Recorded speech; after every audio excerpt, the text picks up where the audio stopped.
Campus of the University of Alabama in Tuscaloosa are home this weekend for the first ever AUSL Championship, where fans have gathered far and wide to find the best players in the sport. Today we could crown our first champion in league history. We'll find out over the next 2 hours. Be the first to win in this new league. It sets the foundation for the future. Everybody wants to make their stamp on history in this league. To be the first team to do something always means more. It would just be a testament to all the people that have come before us who have paved the way. We're standing on the shoulders of so many women who have played the game of softball in the pro space before us.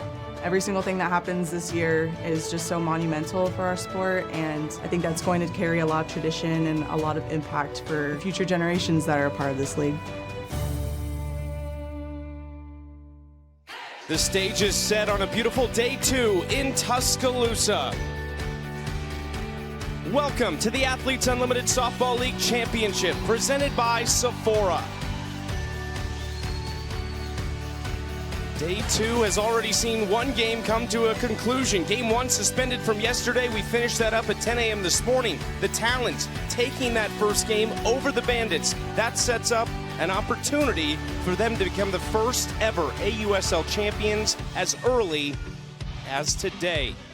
On the other side, the Bandits hoping to spoil those plans with one of the best offenses in the league. They'll need to come up big, as they'll need to win this game to force a decisive Game 3 tomorrow night on ESPN2. Alongside the two-time All-American Amanda Scarborough, I'm Chucky Kemp. We've talked all about the history we've created all summer long, but Bubba Nichols said it best. Everything we do this summer is monumental. This is one of those moments. It could be as early as today. We have seen so many firsts over the past 7 weeks, and a lot of them have been individual. The first strikeout, the first home run, runs scored, a pitcher getting the first win. But none of those firsts mean more than your first championship, and the Talons and Bandits have an opportunity. The Talons to do it right here today. The Bandits want a game tomorrow to force Game 3. Tall task for the Bandits, no matter what the situation, but they will face Montana Fouts, and nobody in this field of players knows this field better than Montana. Yeah, and even the Talons and Montana Fouts played a 2-game series before this championship, and she was just on a different level with the crowd behind her and a lot of history on this home field. She came in and pitched like an absolute rock star in the 2 outings that she has already had, one with a start, one in relief to close the door. She had 2 innings where she struck out the side. The fans get behind her. She knows this field well. She pitched here for multiple years at Alabama as a 4-time All-American. She has pitched almost 500 innings right here on this field, and look at that ERA from her career at Alabama. She loves to pitch on this field. She feels right at home. A 59-15 record on this field. On the other side, the Bandits, best offense in the league by far, Amanda, but they were held under 3 runs in Game 1 for the first time all season. Well, and their offense has been their strength this entire season, but they didn't show up in Game 1. The Talons pitching staff did a great job with Coric and Faremo going up against them. They had multiple times with runners in scoring position and couldn't get it done. 1, 2, and 3 in the order, they got on, but the rest of the lineup could not drive them in. The rest of the lineup 0 for 6 with runners in scoring position, and they just pushed across that 1 run. The Bandits have to rely on their strength in this game and put more runs on the board for their pitching in D. Couldn't ask for a better setup in Tuscaloosa, Alabama on a beautiful day. Will it be Talons taking it, or will it be Game 3 tomorrow night? Tori Vidales in the 4 spot was crucial in the Game 1 win. Had the instant response after the Bandits took a 1-0 lead. The next half inning, Vidales went yard on the first pitch. And then at the top of the order, maybe the hottest hitter in the league, Maya Brady, who hadn't played in a lot of games, dealing with injury this season, but she has made a huge impact over the last couple weeks. In the circle, it's Taylor McQuillan, a 6th-year pro out of Mission Viejo, California. She's played all over. She's played on the international stage at the Olympics. She's played in Japan, and now in this lineup for the Bandits as their Game 2 starter. One of her 4 starts this season came against the Talons. Amanda struggled a little bit, gave up 5 runs in 3 innings. Yeah, for Taylor McQuillan has only pitched 10 innings this season when she has started, compared to in relief, pitched 19 innings, but they rely on her and being a veteran, her experience, and how she has some of the best stuff when she is on from the left-hand side. Brady versus McQuillan to start Game 2. That is strike 1 from Taylor McQuillan.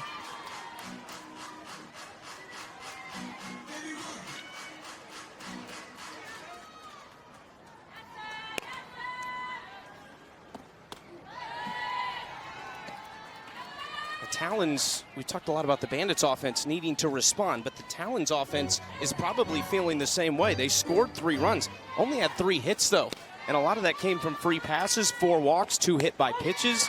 In fact, when they took the lead, there wasn't a hit in the inning where they scored 2 runs. Capitalized on a walk and a hit by pitch, a couple of free passes that came back to haunt the Bandits with that loss.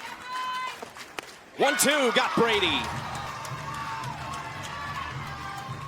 Taylor McQuillan looking ready, going right at Maya Brady. Lefty on lefty matchup, and gets her on the rise ball, pitched from ahead. First batter that she faced, rise ball, great location, a pitch that she'll rely on 19% of the time, but that curveball is her most used pitch at almost 30% of the time. That rise ball, though, got the swing and miss for the strikeout. That is her highest swing and miss pitch up in the zone. Sydney Romero, the next one to face McQuillan. They were teammates on Team Mexico at the 2020 Olympics. Right side, McKinney is there. 2 quick outs for Taylor McQuillan. Amanda Taylor's first 6 outings this year through 13 1/3 had an ERA at 1.58. She's primarily been used as a reliever. You mentioned the starter numbers a little bit inflated, but she can be one of the most elite arms in this league.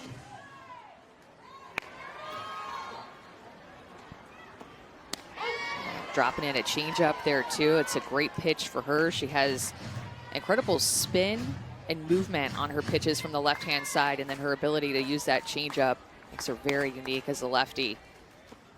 There it is again, back-to-back, but it is the start numbers versus relief numbers that really stand out to us when you look at her stats. And starts, her ERA over 8, and relief just under 4.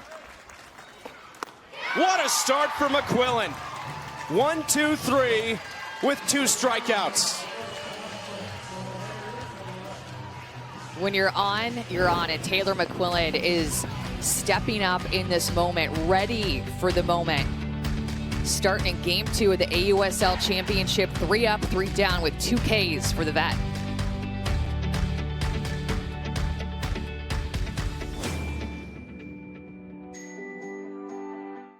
The #1 offense in the AUSL sends this lineup to the plate with Erin Coffel in the 2-hole. They've moved some things around. Skylar Wallace back up into the top 3, but she will actually be behind Coffel. Danielle Gibson Horton in the 4 spot. Sydney McKinney goes from the 2-hole down to the 5-hole. 4 of their top 5 bats in this lineup, though, hit from the left side against Montana Fouts. We showed you the numbers at Alabama. Phenomenal. One of 7 4-time All-Americans in this program's history. She won 100 games as a member of the Crimson Tide, and she returns in the postseason. She's been in a lot of big moments here, Amanda, and she'll have the crowd behind her. Yeah, very comfortable on this field, in that circle, on that pitching rubber, in front of these fans. And the crowd is behind her, and there is definitely a higher percentage of them cheering for the Talons, probably because of her. Maybe the Talons just stole their hearts this season. First pitch to Zerkle is fouled off down the left field line for strike 1. Morgan Zerkle 2 for 4 at the plate in Game 1. Top 3 were fantastic. For Game 1, it was Zerkle, McKinney, Coffel. They had 6 of the 7 hits that the Bandits had as a team. Move McKinney down the 5 spot. Move Wallace up to the 3-hole. Is it a chance for McKinney to just get into a run-producing situation? Yeah, I think so. They're talking about how there really was no production after 1 through 3 in the lineup. Move her down a little bit. Regular season had the highest batting average. 4 of the top 5 batting averages in the league are 4 of the first 5 hitters in this Bandits lineup. Zerkle, Coffel, Wallace, and McKinney.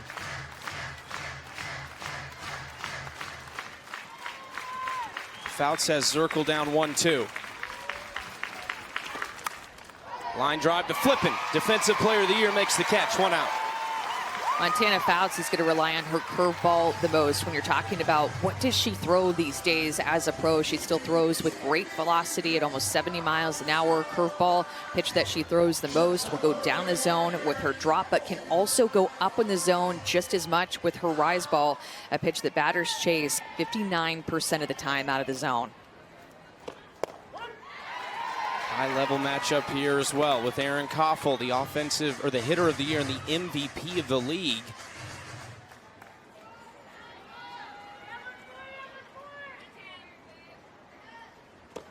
You know, going into this game, you think that maybe the Bandits feel like they have a little chip on their shoulder. They're playing in Tuscaloosa against Montana Fouts in this stadium, and kind of like us against the world mentality coming into this game, especially.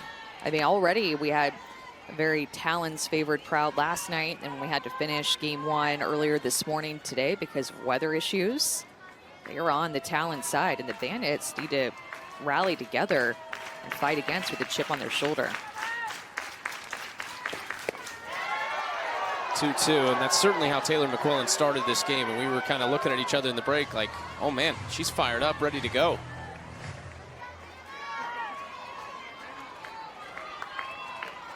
Two from Fouts. On the other side of that is that the Talons had a chance to be here all week. Practice here earlier in the week. They had that 2-game series against the Volts on Tuesday and Wednesday. So before the championship series, they didn't have to travel here. The Bandits were playing in Rosemont, Illinois for their last 2-game series and had to travel to get here. Popped up and playable maybe for Palacios. That is a gift from the best hitter in the league, arguably, in Erin Coffel.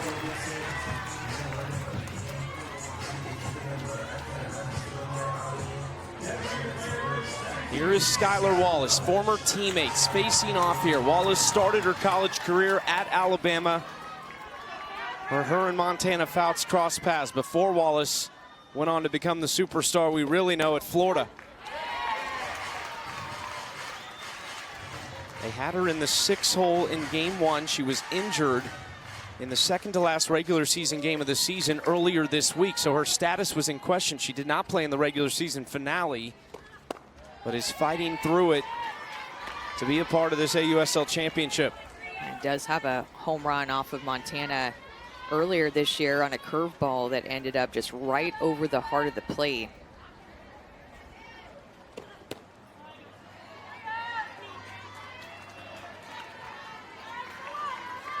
The trends for these two teams are all out the door. As we told you before game one, no one had won consecutive games in the series all year. They went back and forth on 8 regular season games. The Talons snapped that because they won the final regular season matchup and game one of this series. The Bandits hadn't scored less than 3 in a game all year. Georgina Korick and Megan Faremo saw to it that they only scored 1 in game one. Got Wallace. Postseason Montana Fouts back in Tuscaloosa. First inning, all about these pitchers. It's continuing from game one. 3 up, 3 down for McQuillan. 3 up, 3 down for Fouts. Goes with the rise ball, moving up and away from Skylar. And got her with the K.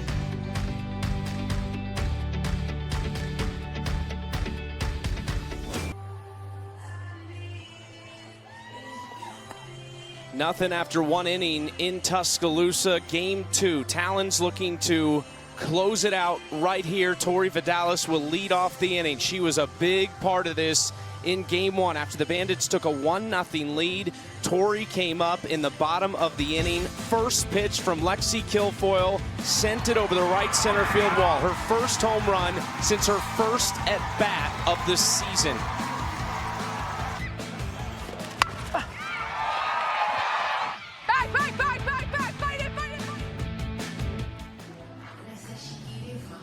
Tori, you said it from her Texas A&M days. She's always been clutch. She's always had that gene. And what a moment that was for her. Ended up driving in the 3rd run of that game for the Talons as well.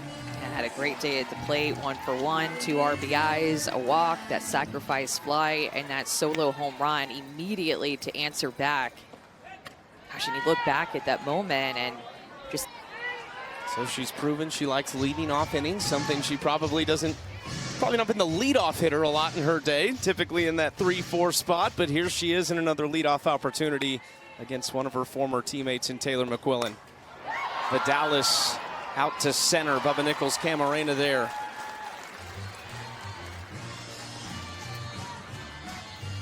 Taylor McQuillan has retired the first 4 batters in this game. She's a fantastic story from California, played her college ball at Arizona where she was a first-team All-American as a senior in 2019. She's an Olympian for Team Mexico. More than anything, though, that stands out about Taylor McQuillan, legally blind in her left eye since birth. Yeah, was born with Duane syndrome, and before the age of 5, she had multiple surgeries and an infection that came along the way that affected her eye even more on her left eye.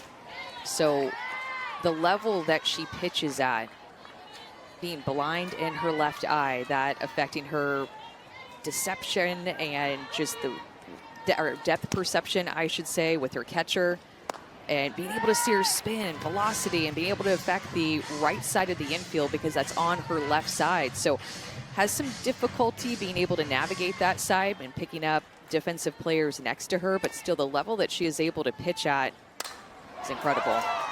Out to right field to Dayton. 2 outs, and she's gotten better too, Amanda. If you look at the last 2 summers for Taylor McQuillan as a professional, they've been her best since leaving college. Yeah, pitching is hard enough when you have 20/20 vision in both eyes. So what she is able to do every time that she steps into the circle and compete, it's been like that her whole career, is incredible. And Chucky, she had said that her parents were a little bit fearful to put her in sports and different extracurricular activities because of it. But for her, it has built this resilience, and she's been able to show her strength and do just about anything, even despite that. Currently the associate head coach at Southern Utah University. Just spent her first season there as an assistant coach, was promoted just a couple weeks ago to that associate head coach spot. Delivers strike 1 here. Facing Charlize Palacios. There's a lot of familiarity with this Talons lineup and McQuillan because of the Team Mexico connection. Charlize didn't play on that team, but her older sister Sachelle, who's a former pro, did.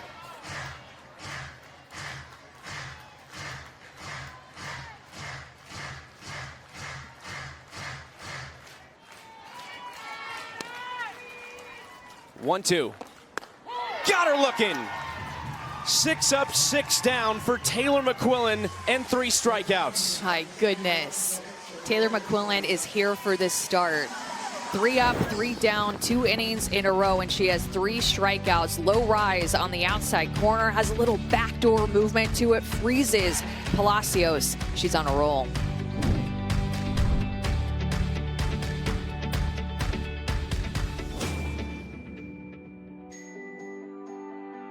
The Athletes Unlimited Softball League is sponsored by Sephora and by Poppy. Talons big winners in Game 1, the regular season champions. They won 18 of their 24 games in the regular season, Amanda. I think that was a number maybe higher than what we expected first place to finish in this league, but they separated themselves about 2 weeks into the season when a magnificent run of 16 wins in 18 games began. That's incredible. Losing 2 times during that span, and feel like just getting stronger as a team with their culture and their team chemistry that they've built in this first season, laying the foundation for years to come. Slow roller left side. Romero kind of double clutched on that, but still able to make the play for the first out. Let's check in with Savannah Collins. Well, talking to both head coaches about this championship series, they had different focuses that their team must do well to win. For the Talons, it was being careful with the top of this balanced Bandits lineup that has been so lethal. You have to keep the ball in the yard with that big 4 that they've got, and timely hits for themselves. The Bandits were focused on clean defense, no kicking the ball around, and adjusting their pitching staff. But there was one common thing both head coaches told me. that it will be about who can respond the quickest, the best failure recovery to withstand the punches and then have a blow back. It's something that the Talons did best yesterday, and it's why they won. And the Bandits have to do to force a Game 3. Briefly mentioned it right off the top too, Amanda, today in Game 1, but just the psychology of today versus not being able to finish Game 1 and know that result, because it was still just a 2-run game. You had the top of your order, and then having to come back a little less than 3 hours later and have to respond to keep your hopes alive. It was just 2.5 hours ago that they technically lost that Game 1 as a final result. When we ended the day, they were losing, right? So they came in, they ended yesterday losing, even though we didn't complete the game, and then they finished today losing. So the Bandits, I feel like it's important for them early in this game to grab the momentum, and they can do that with their offense, their strength that they've had this season. McKinney goes down swinging. Strikeout number 2 for Fouts. It's so funny because talking about what to expect in this championship, we thought that there was going to be a lot of runs scored because these hitters have faced these pitchers so many times, going back and forth 8 times in the regular season. But it has been the pitchers who have stepped up in the championship moment. These two teams combined to score 274 runs in a 24-game season. They're the top 2 run-scoring teams in the AUSL. The other 2 teams in this inaugural season, the Volts and the Blaze. Strike 2 to Delaney Wiz, who falls behind 0-2.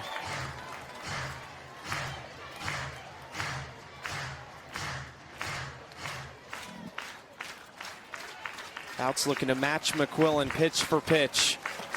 Got Wiz, how about that? What a start from these 2 pitchers.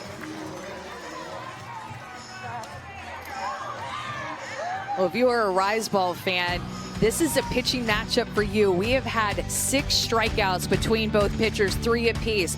They have all been on the rise.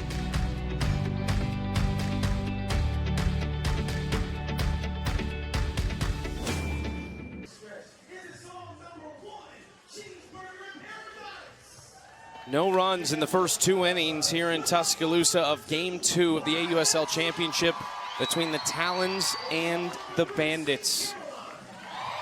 Yesterday, prior to Game 1 being delayed because of the rain, Erin Coffel with Kim Ng, the commissioner, receiving her MVP award. She was also the AUSL Hitter of the Year. She is at shortstop for the Bandits right now in Game 2. We are now joined by her live on the field. Yeah, Erin, but I haven't in a long time, and we appreciate the time and joining us. I just have to ask you, the turnaround time from Game 1 to Game 2, what was the focus for this team to get ready? Yes, Ellie! Lead us out!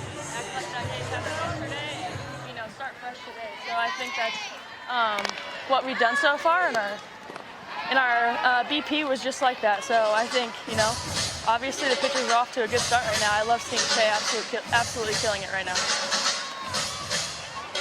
Aguilar leading off the inning for the Talons in the 3rd. Erin, winning MVP and also Hitter of the Year, what went into that? What did that feel like for you? Yeah, I mean, I had to absolutely just scratch last year. Not scratch it, but learn from it, definitely. The 8 months off was really good for me. And I had to rewrite, my mental side of the game. I had to figure that out because I felt like that was what was holding me back, and I feel like I put myself in a much better spot this year for it. Yeah, Tay, here we go. 3-0 to Aguilar. Good. Erin, a lot of moving pieces for you guys this week. Obviously, Odyssey's status was in question, Skylar's status in question. What was Stacy's message to you as a team to kind of rally into this series? Yeah. One sec. Okay. I mean, it was the same, I think we've all played different positions, and I've played second base this whole year, but my original position is shortstop. So, I mean, being versatile is what this team is really good at, and what they made this lineup. So, I think that was their plan going into the draft. Jenny and Stacy's plan. I think they did it perfectly, and they did it for a reason. Erin, we appreciate the time. We're going to listen in the rest of this inning. Yeah, Tay. Thank you. Good luck. Thank you.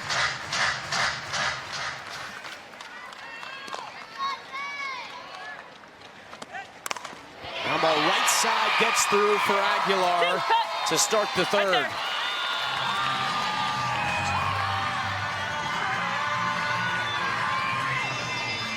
Here we go. Yep. Tay, me and you. Yeah. Good piece of two-strike hitting there for Ali Aguilar on a changeup.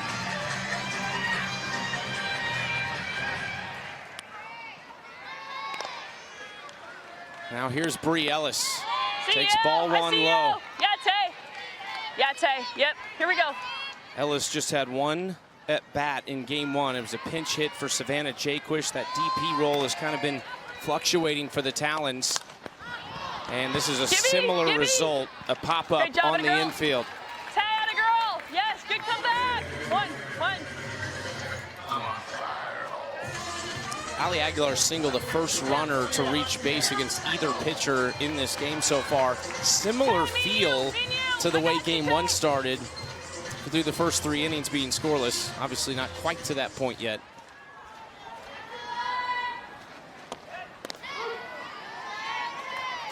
See you, Tay. Atta girl. Good. Atta girl.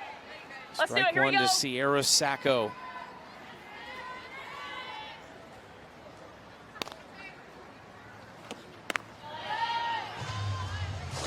Yeah, Tay.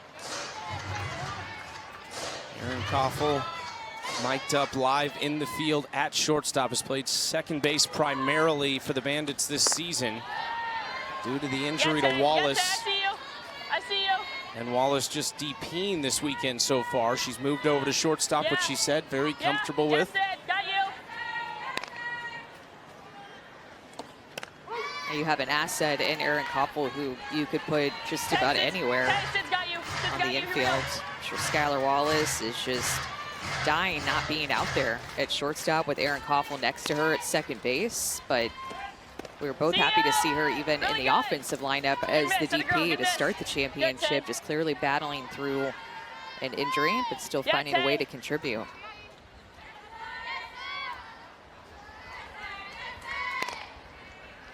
Three-two. Sacco just staying alive. Good, Tay. Atta girl. Talked about Sierra Sacco earlier today, about her being lightly recruited out of high school. One person who was fairly familiar with her because of where she grew up in Louisiana was Howard Dobson, who was an assistant coach at LSU for 14 seasons.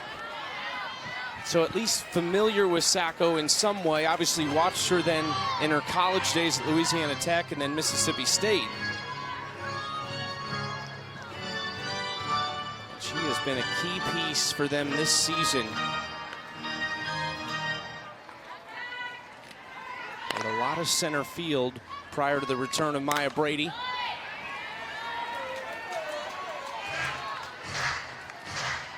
A lot of speed to deal with her at the plate as well.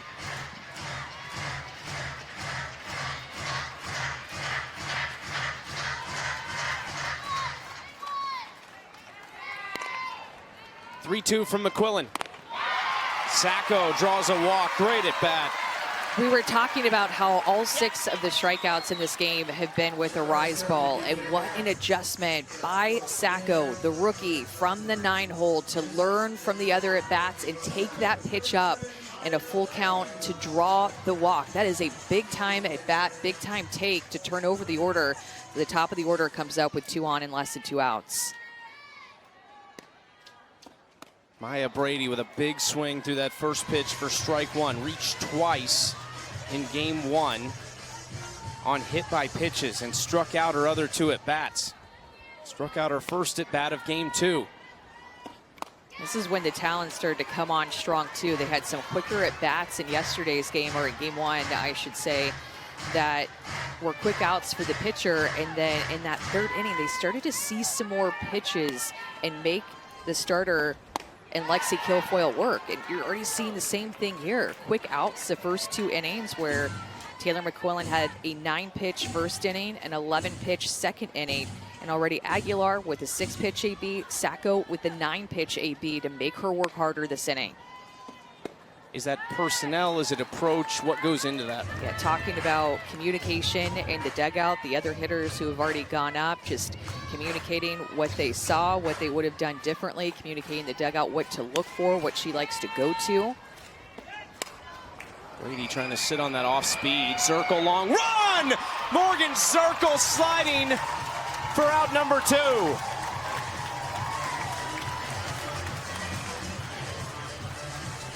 Just felt like a must-have out with the ABs that the Talons are putting together and how they are making Taylor McQuillan work harder. This would have been a foul ball, but it just feels like that had to go in Zerkle's glove. She got there, a lot of experience in center field. They moved her to left field. Actually has led the league in errors, but clean play there. Championships at Oklahoma, 2 as a player, 2 as a graduate assistant under Patty Gasso. Another good take, pitch up in the zone. That is going to be the key, it looks like, for the Talons to have success against McQuillan. Not to chase the rise, to see something down and make her bring these pitches down in the zone. Romero into deep left center, and not going to be enough. Bubba Nickles-Ca makes the catch. McQuillan, the slightest of blemishes, but she handles it and strands a pair. Yeah, Savannah said one of the Bandits' keys was defense, making the routine plays and making the great plays. Morgan Zerkle with a foot first sliding catch to help out her pitcher, Taylor McQuillan.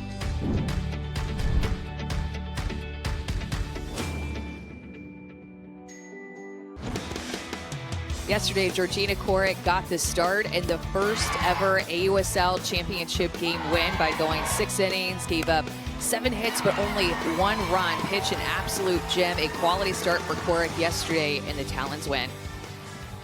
Let's welcome in Georgina Koric for a chair chat sponsored by Sephora. Georgina, I have to ask you, you're so level-headed, you always keep it in perspective. How do you approach a championship game when you know what's on the line while also staying within your own game? I think you just have to respect what we've kind of put in the barn already all season. This has been a great team. Our defensive prowess has really given us great chances against these teams all season long. So a big thing for a pitcher is just giving your team opportunities. I wasn't going to be the big strikeout guy yesterday. I just wanted to keep the ball in the park, on the ground, and let my my defense work behind me, and I think they did a really great job of that yesterday. Montana Fouts' 3rd inning of work. Bubba Nickles-Ca leading off the inning. And then, Georgina, you got the start, and then Faremo came in and threw that last inning and got the save. What did you see after you exited that game when she came in that final inning? I think you just see so much fire in Meg. She's someone who's so easy to root for and play behind because she just has so much passion when she works. We've been taking a lot of time together in the bullpens, just kind of sharpening our craft. And she's someone who I love the way that she thinks. I love the way that she competes. So what you see on the field is really true heart. All the hard work and the grit and the grime that goes on into what we do behind the scenes. She and I get that work out in the bullpen, and she gets to go out in the field and really shine, which is exactly what she did early this morning. 3-1 count to Bubba now. Georgina, we always talk so much about hitters sharing information, but how does that work for pitchers, for somebody like you who just had a great outing, and then Megan, to kind of pass that off to Montana? I think there's a lot of great information that can be collected in so many aspects of the game. A big thing that we like to talk about is not only the mechanical work, but the mental side of things. When you're going up against great hitters like a Bubba Nickles, who you know you have to beat her over and over again, with what you have in your repertoire, it's really important that you're mixing it up, that you're playing to your strengths. I think each of us brings a lot of different strengths to the field. So Montana's going to throw differently than Meg versus me as well. So it's something that we like to share the information where we can, but then really try and lean into our own strengths so that we can play on that side of the ball. Always appreciate the time, Georgina. Good luck. Awesome. Thank you, guys. I appreciate you. And how similar are these teams? In the 3rd inning, a couple of leadoff singles on the exact same count, a full count, one by Aguilar, and then now by Bubba Nickles-Ca. They're so evenly matched. Bunt laid down by Iakopo. Romero makes the play, but that is a productive out for Iakopo. We've talked about the catcher spot for the Bandits. They've been looking for Roberts or Iakopo to have some sort of boost offensively. There's a little one. Yeah, and you know that Fouts is going to go up in the zone with in a bunt situation with a rise ball, and Iakopo does a great job of getting the top half of the ball to advance that runner into scoring position.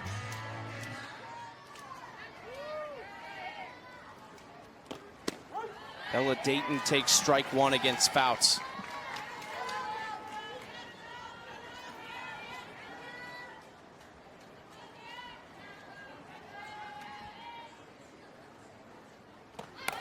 Dayton's going to lay down a bunt. Fouts thought about going to third, but nobody was there, and Dayton has plenty of speed to put runners at the corners. Well, and she wanted to go to third base because she knew that the bunt was taking her that way, and that is what Bella Dayton brings, is this short game. She can keep her feet still and swing away for with a little pop, too, with the runner in scoring position like she did yesterday, but shows something different in game two, being able to not only advance the runner, but get herself on. And again, Fouts didn't have a play at one because of Dayton's speed, but that bunt took her to third base. But that's where Sydney Romero was going for the ball, and Hannah Flippin. Just such a great executed short game there by Bella Dayton. Already seeing those adjustments like you talked about from the Bandits here in the third.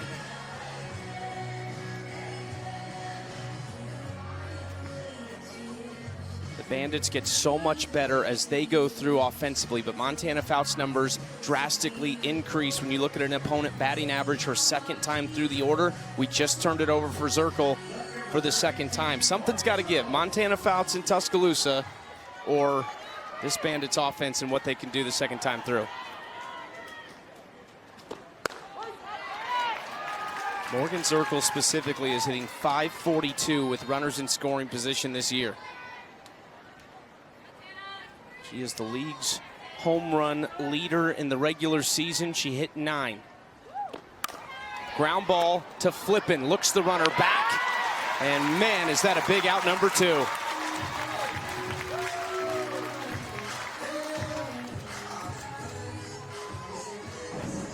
And the Bandits yesterday were 1 for 10 with runners in scoring position, scoring that 1 run.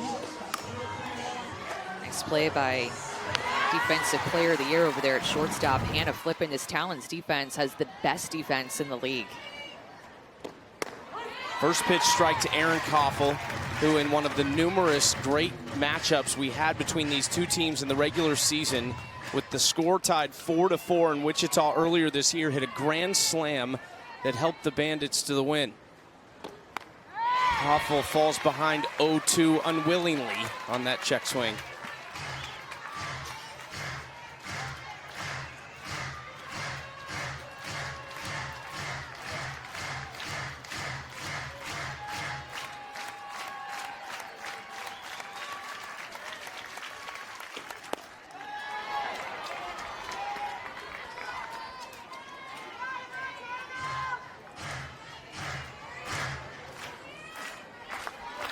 Fouts already with 3 strikeouts. 1-2.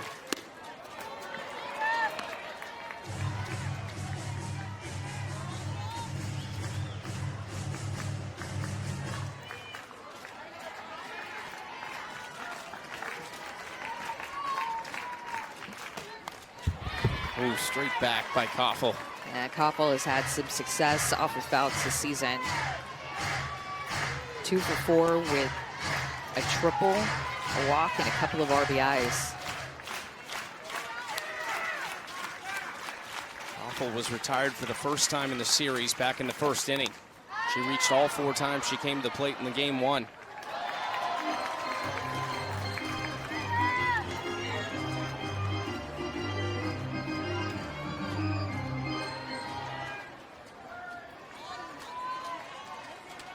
Two in scoring position for the league's MVP. It's been such a turnaround year for Erin Coffel. Fought herself a little bit last summer, didn't have the best summer playing in her first year as a professional, but my goodness, the second year breakout season for her.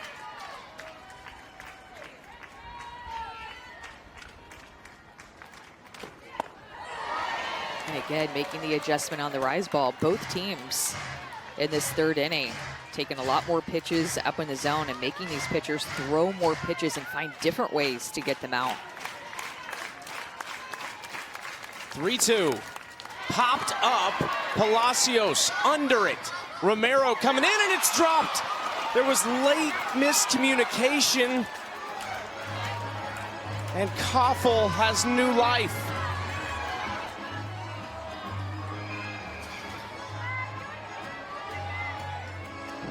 Talk about how reliable the Talons defense has been, because they've not made many mistakes like this. Miscommunication there between Palacios and Romero.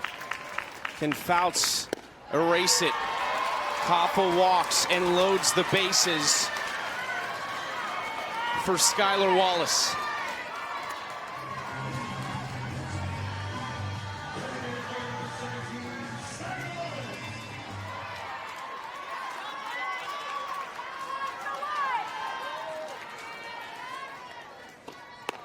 Shown an off-speed pitch there. Not a pitch that Montana Fouts is very comfortable with, is that off-speed or changeup thrown at just about 3% of the time.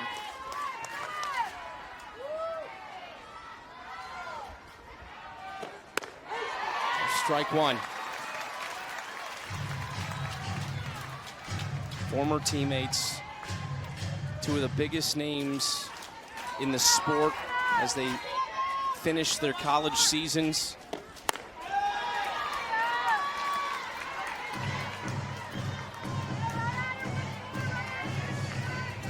Both have won National Player of the Year awards.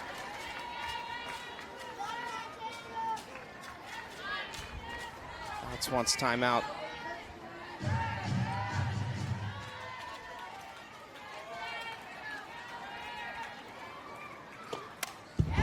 That's a good swing. It was on that.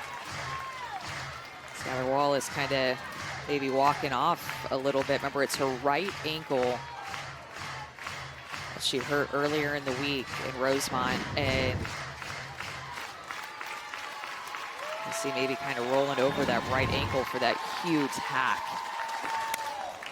Slaps it left field and foul. The one part that will affect Skylar Wallace too is that she is known for her speed game. I mean, she has some power, but not being able to land as firmly with that stride foot or get into that front side is going to affect her power a little bit. But when you think, oh, maybe she can run on her speed, but she's not going to be as fast right now getting down the line either.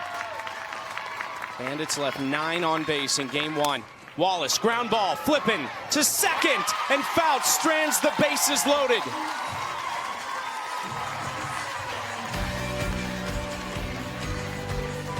Zeros after 3 in Tuscaloosa.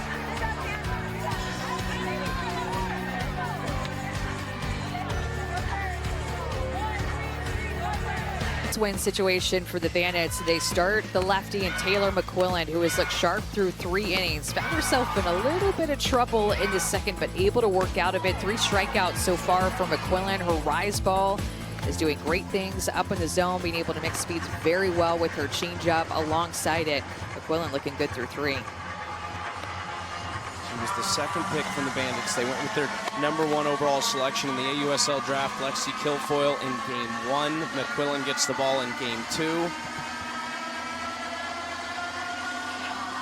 So much experience for her at the professional level, at the international level. Not a moment you would expect to get to her.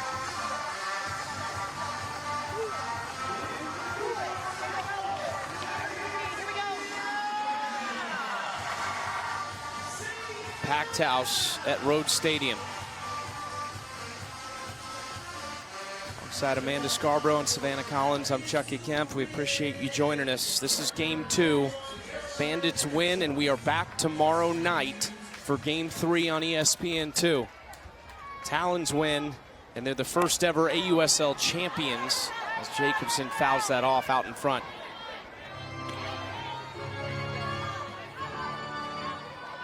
Talked a lot about Montana Fouts in this building. Is it the fairy tale ending for her in this professional season? Or is it added history for the Bandits, the only franchise in this league who has history?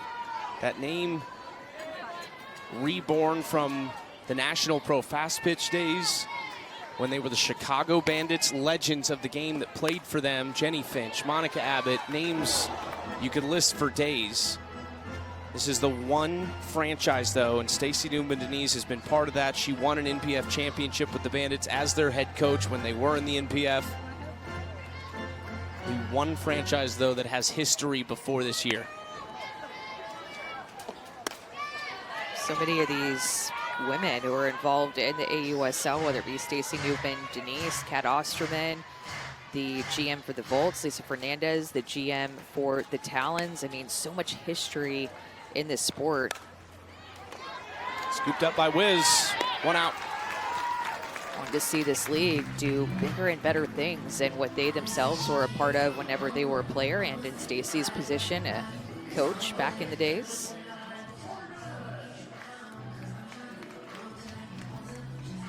That out, Taylor McQuillan now into her longest start of the season.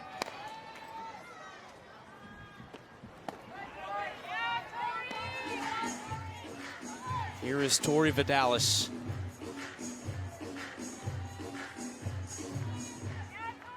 Is there another big swing for Tori in this AUSL Championship? Jumps ahead 2-0.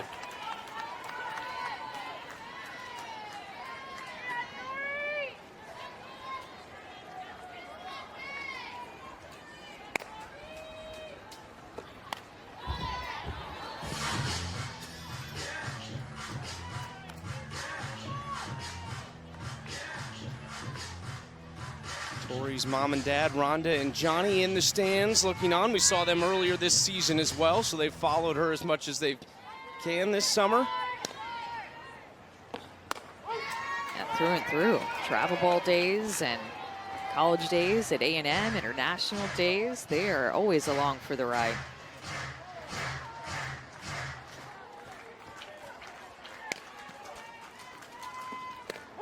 Tori goes down looking. The 4th strikeout for Taylor McQuillan. That lets out an extra roar there for Taylor McQuillan because of just the history, familiarity between McQuillan and Vidales. She goes to her drop ball on the outside quarter and freezes her, gets a little bit off the edge with that pitch. 4th strikeout for McQuillan, the first one that wasn't with the rise.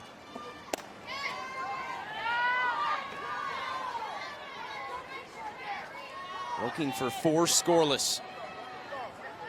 Anna Flippin 0 for 4 in these first 2 games. She's really struggled down the stretch offensively. The glove has never wavered. She's the Defensive Player of the Year in the AUSL.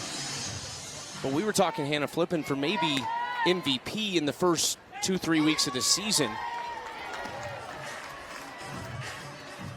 Looking to regain that bat that we've come to expect from her.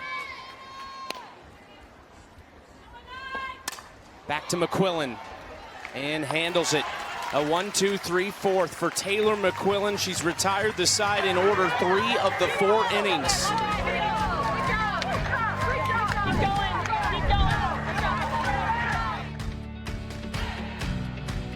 Thank you so much, Montana. You're my biggest inspiration. You're the reason that I started playing softball. Hey, Montana, I'm really inspired by you because you made this quote be the blessing, and that just inspires me a whole lot. Montana Fouts is a huge inspiration to me, and every time I play the game of softball, I take her with me. Montana Fouts is the reason I fell in love with softball. I love you. Hi, I love you, Montana. Montana Fouts, you're my favorite softball player. Welcome home, Montana. Welcome home, Montana. Welcome home, Montana. Welcome home, Montana Fouts. Welcome home, Montana. We love you. Her impact on young pitchers, young softball players just reminds me so much of the impact that Jenny Finch has had for decades. And she was a player in Arizona, through USA, through still today, hasn't played a game in a long time, and still so many people say that Jenny Finch is their favorite player. And Montana Fouts has that same type of impact on all these young girls in the stands, and she loves to give back to them and be a role model for them. First pitch strike to start the 4th. Trying to put up another 0 and match Taylor McQuillan. Fouts' final season at Alabama was 2023, just a couple years ago. When they went to the SEC tournament that year, she suffered a serious knee injury, and her status for the postseason was in question. Alabama hosted regionals, and they hosted supers here. Fouts did not play in regionals that year, but returned 2 weeks after that knee injury in supers against Northwestern. She pitched in all 3 of those games and helped Alabama to the Women's College World Series for the 3rd time as a member of this program. Gets Gibson Horton to start the fourth. And with more on Montana, let's go to Savannah. Well, just like those girls in that video said, it has been a welcome home for Fouts. She said she hasn't felt great all year, but she got here to Rhoads Stadium and she's been able to let go. It's something she's done in this exact place before. She said, you know, this used to be my field, my city, but now I would say it's ours with the Talons. At Alabama, they have a culture of family, and for her, it's been so unexpected to find that in year one of the AUSL with this team all over again.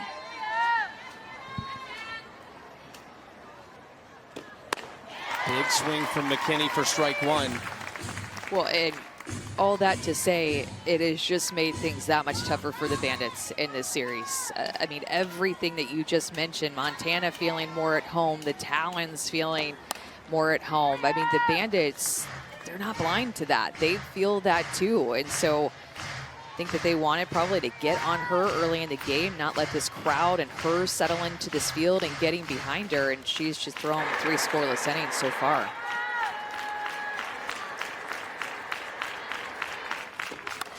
Into left field, Sacco backtracking and makes the catch, 2 outs.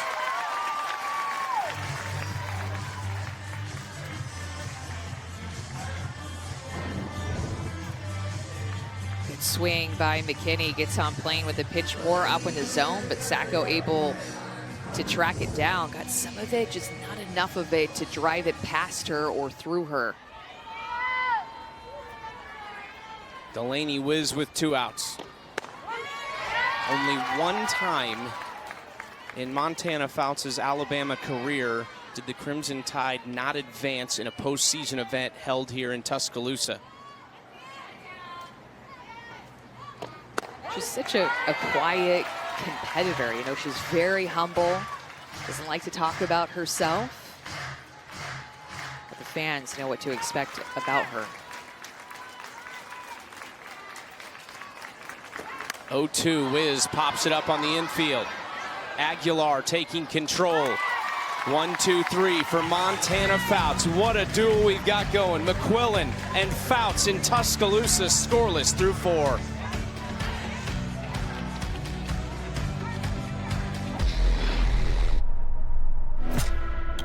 The time is right now. Get ready. It is going to be legendary. This is what this first year is all about, forming rivalries.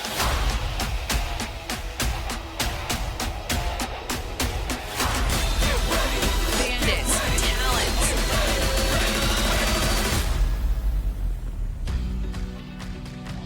If the Bandits come out on top today, we will have a winner-take-all. Game 3 tomorrow night, 7 Eastern on ESPN2. Still scoreless through 4. Well, look at this. Out of nowhere, there is weather in Tuscaloosa. It is now raining and pretty consistently. And from our view, I see a lot of clear skies, but the rain has found us yet again.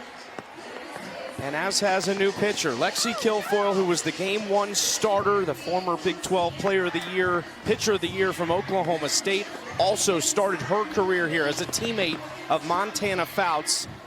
And we've got a weather delay. Oh, that left field foul pole is perfectly encapsulates what I'm feeling at the moment. It says yes, yes, yes, and that's how you feel about this championship series, and then the no on it. It's usually, you know, a mindset for hitting. Everything's a yes until it's a no, but kind of feel like it's the mindset with this weather. So much excitement for these games, and then, oh no, the weather both days.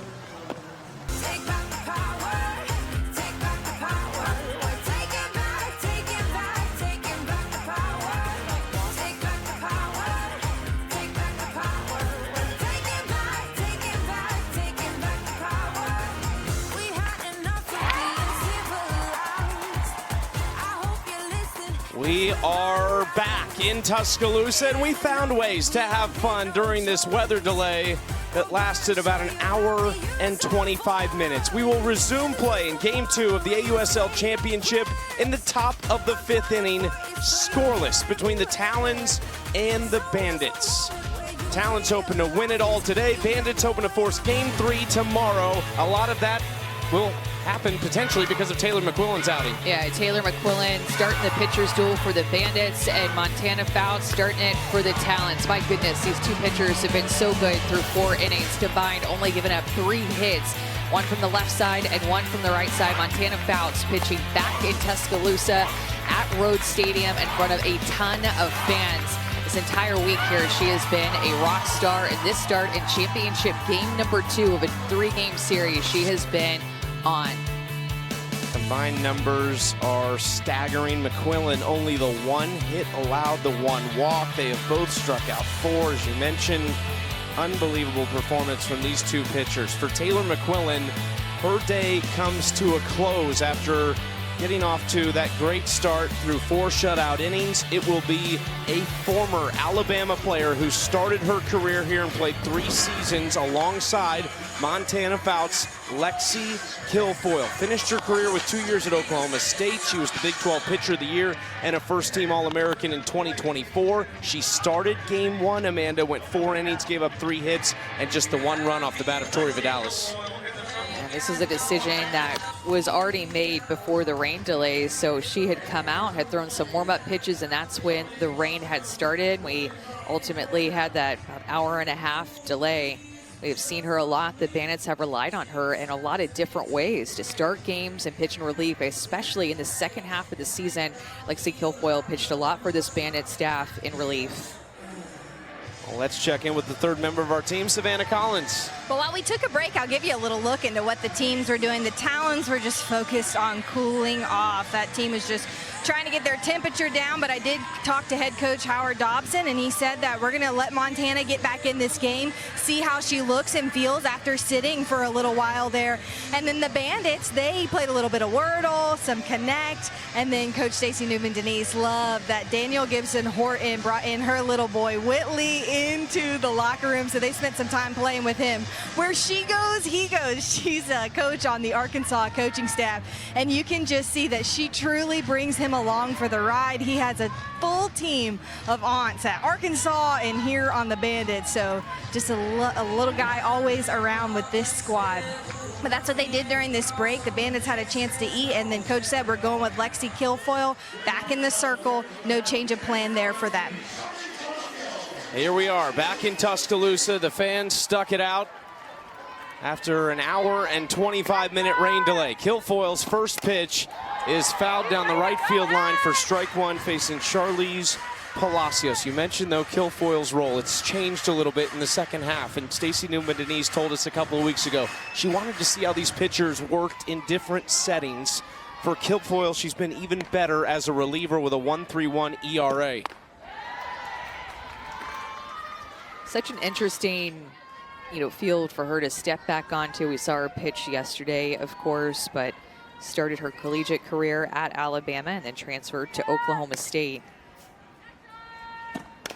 And throughout her college career, in the majority of it, she was always the number 2 pitcher until her senior year at Oklahoma State. And this is how good she has been pitching in relief for the Bandits this season. But I have to think that those memories start to come back here. In fact, she pitched behind Montana Fouts at Alabama, got to Oklahoma State, pitched behind Kelly Maxwell, and then her senior year at Oklahoma State, she became the ace. She became the number 1 and ended up eventually that season a top 3 finalist for National Player of the Year. And important for all the little girls who are pitchers to see that sometimes the ball either falls out of your hand, it might hit your glove, you might just lose grip of it. She's going to laugh about it, but a lot of young softball players here in the stands, and that might happen to them in a game, and we'll see Lexi Kilfoyle work through it here. It was ball 3, 3-2 for Kilfoyle. Down and in. Palacios is on after the delay. Stacey Newman-Denise has liked to get ahead of her pitching changes. It's something that the Bandits have relied on, is just not having their starter usually throw these complete games, but pitching 2, 3, sometimes 4 pitchers in a game. And Taylor McQuillan was rolling even before the rain delay. Chucky, you and I looked at each other like, oh, I don't know, we don't know how we're feeling about Taylor McQuillan exiting this game. Palacios twice has been the first batter after a delay. What are the odds? You talk about getting prep and being able to hit the scouting report. Charlize is getting plenty of time to look things over. Good job by her, too. She got down in that count, ended up drawing the walk for the leadoff walk. Aguilar at the plate. Takes ball one outside. Imagine, too, it was difficult for Kilfoyle to get hot and ready to enter into the game, not even get to throw a pitch in the game, and then have to stop and cool down for about 90 minutes. Gets by Iakopo, and it's a couple miscues for the Bandits out of the gates here that have proved costly.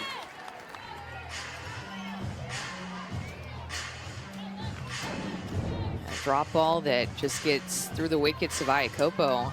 Expecting that down, but you see how she goes down. It just gets underneath her instead of her trying to pick that out of the dirt right underneath. Now a 2-1 to Aguilar, who still shows bunt but pulls back for ball 3. Kilfoyle is going to go to that drop ball a lot. It's a pitch that she uses over 60% of the time, so these hitters are going to be expecting down in the zone, but when she's on, she can elevate that drop ball through the zone for a strike.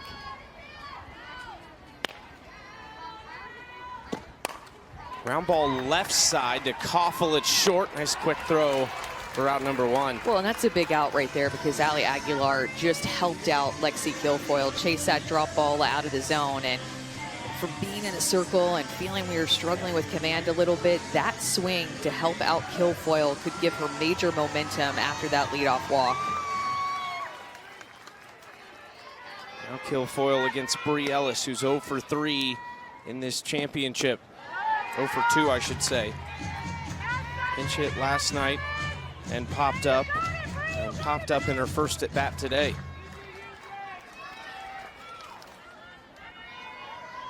Ellis has 1 home run on the season. It came on Father's Day against the Blaze in Chattanooga.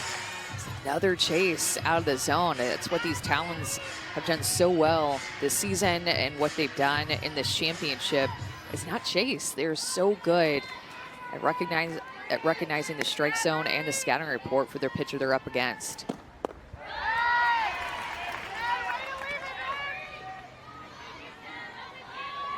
Think about all the ways the Bandits have won this year. They started out of the gates hot. Pitching was really good early on. The pitching leveled out a little bit, but the offense has been there all season. They were held to just 1 run in game 1. It's the first time they'd scored less than 3 in 25 games played this summer.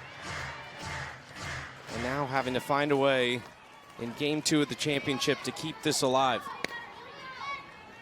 Up and in at Ellis, did she go? And they won't even check it. That is a tricky pitch. She went with her rise ball there, a pitcher who likes to stay more down with her drop ball, but shows Bree that rise ball and almost got a chase. Another 3-2 pitch. Ellis ground ball left side, right over the base at third. They say foul ball.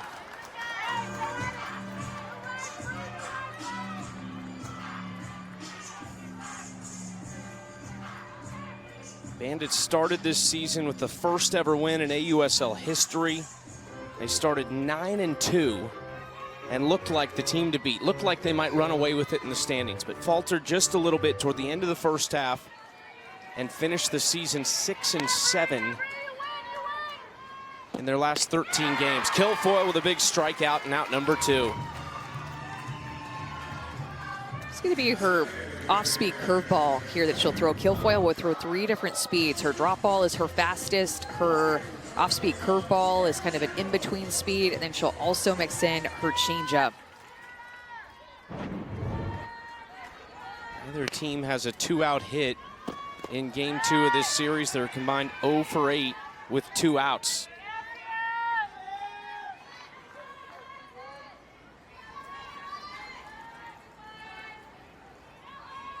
Sierra Sacco walked her first trip to the plate. Big swing, fouled back. Yeah, that first half that you were talking about for the Bandits, I mean, they looked unstoppable. They were rolling in all 3 facets of the game, turned a ton of double plays. They were just making all the right moves in the circle at the right time throughout every game for pitching changes. And of course, crushing the ball, which has been their MO. Sacco into center, and Bubba is there to make the catch. A leadoff walk amounts to nothing. Lexi Kilfoyle, job done. 5 scoreless for Bandits pitchers.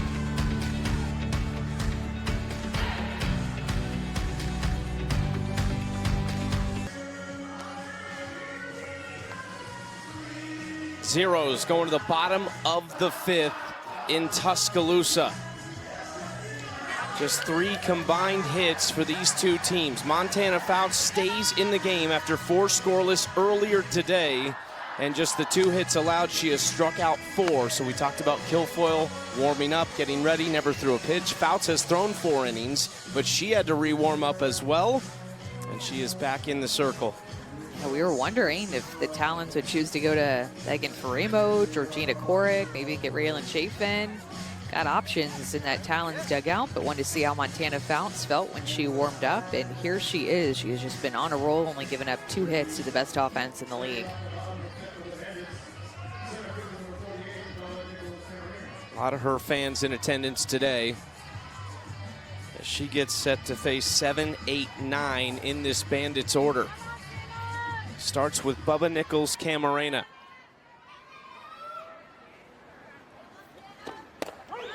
Strike 1 from Fouts. Bubba has had some big swings this season, 7 home runs. That's the 2nd most on this Bandits team, one of the biggest numbers in the league. 5 of them have come against the Talons.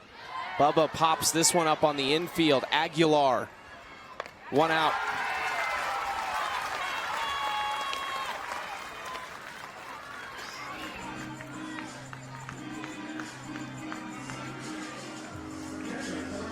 Not exactly what we expected. You talked about this earlier from this matchup. We thought maybe the bats would have more of a say in this championship.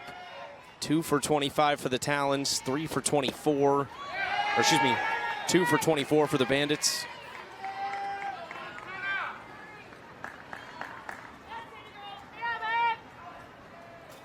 Now Iakopo. A sacrifice bunt back in the 3rd inning to move Bubba Nickles-Ca on the base pass. They were unable to score her, though. Yeah, it's just so much familiarity between these offenses and the pitchers. Because you might hear, you know, MLB teams play each other a ton of times throughout the regular season, but they have a pitching rotation where you are not facing the exact same starting pitcher over and over again. But here you might face the same pitcher 3 games in a row. You might face a few pitchers 3 games in a row, so you get a lot of looks off of them, a lot of at-bats. And so for the pitchers like Montana Fouts and Taylor McQuillan to have the starts and the outings that they've had in this game has been even more impressive, with the 5th strikeout of the game for Montana Fouts on the curveball. Back into this game after the delay.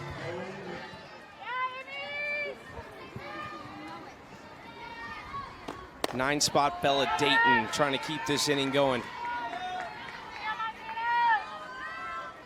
1 for 1 with a bunt single back in that 3rd inning. And they stranded a pair on the base paths.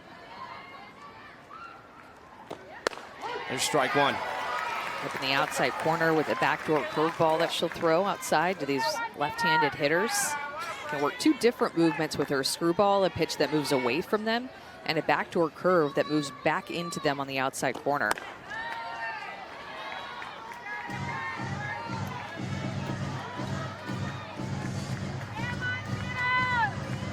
We have played almost 12 full innings and have had just 4 combined runs. Strike 2 to Dayton.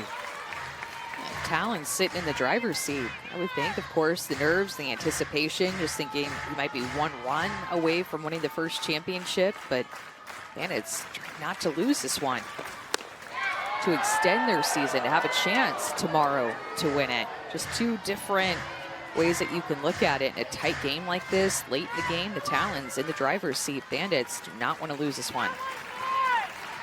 3-2.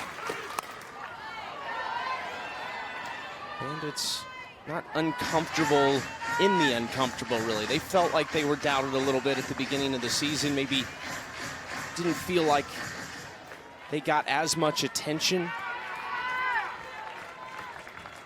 They have 4 of the top 5 hitters in the league. They have the 2 front runners for MVP, Morgan Zerkle and Erin Coffel. Number 1 pick in the AUSL draft, Lexi Kilfoyle.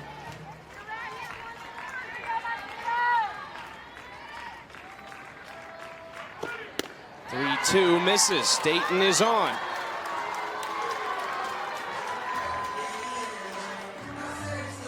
It's a great take by Dayton, who has gotten on base twice from the 9-hole.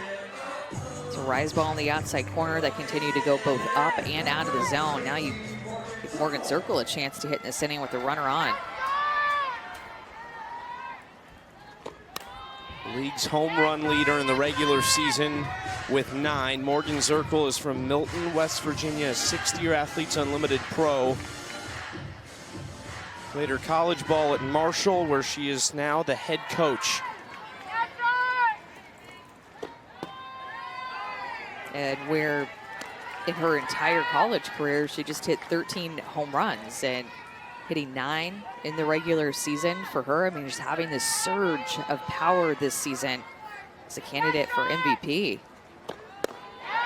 Swings through that pitch. It's a 24-game regular season in this inaugural year of the AUSL. Zerkle had 14 multi-hit games, including a 7-game multi-hit streak. In a tough spot here.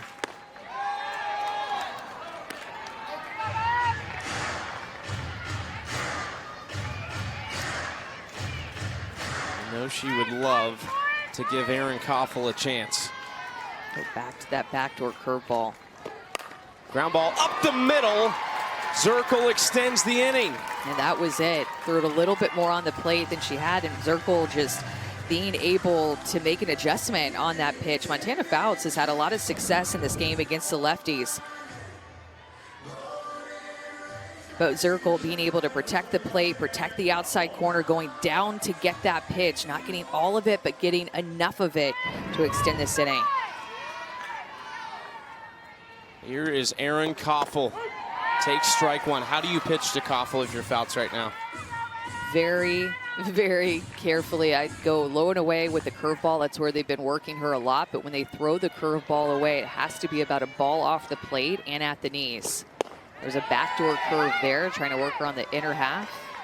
When pitchers have gone inside to Erin Coffel, they just have gone really far inside. It's why she leads the league with hit by pitches. Back off the plate now after that pitch. It's been hit by 14 pitches since the beginning of the regular season and falls behind 1-2. Another pitcher's count for Fouts. And the Bandits have a lot of strong left-handed hitters. We consider the big 4 being Zerkle, Coffel, Wallace, and McKinney in terms of batting average and power. 3 of the 4 are left-handed. Coffel, the only righty.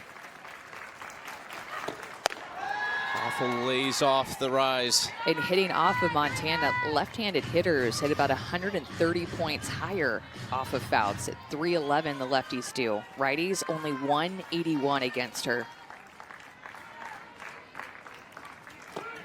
Coffel in the air, and this should do it for the inning. Brady is over to make the catch. 5 scoreless. Fouts, McQuillan, Kilfoyle, everybody's dealing.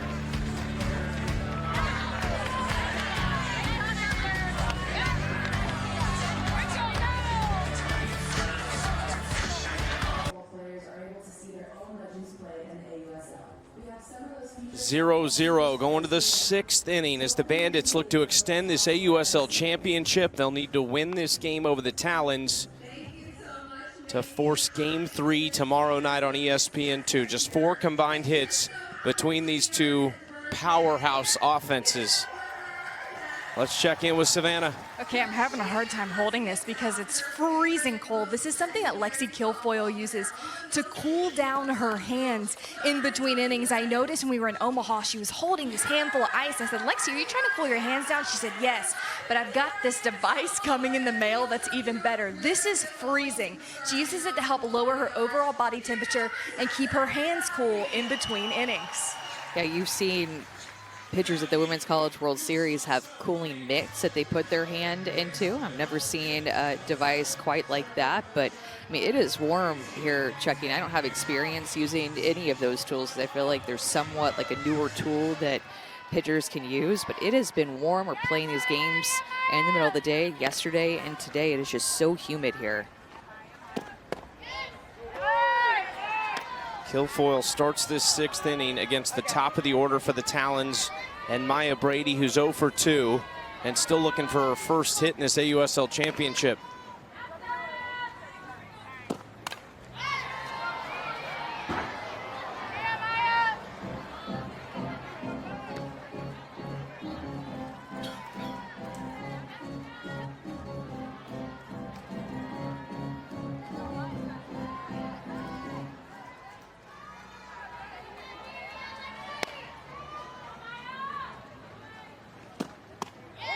Is on the inside corner for strike 2. Talons only lost 6 regular season games. 4 of them came to the Bandits.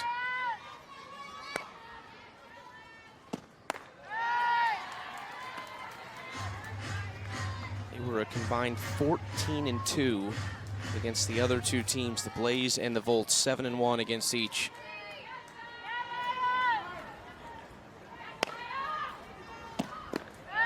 And 2.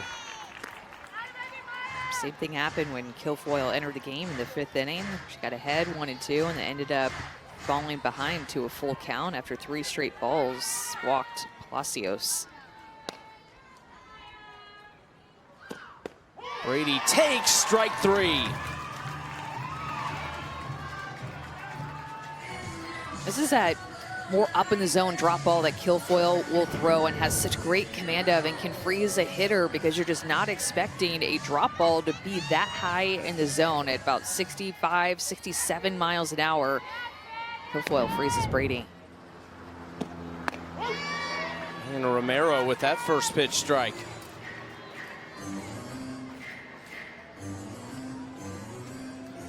Sydney had a 6-game hit streak snapped in game 1 of the championship. She has been excellent down the stretch. 9 of her 16 hits in the season came in the final 6 games of the year. Sister Sierra Romero plays for the Volts. Sydney to deep left field. Romero! She does it! The Talons on the board!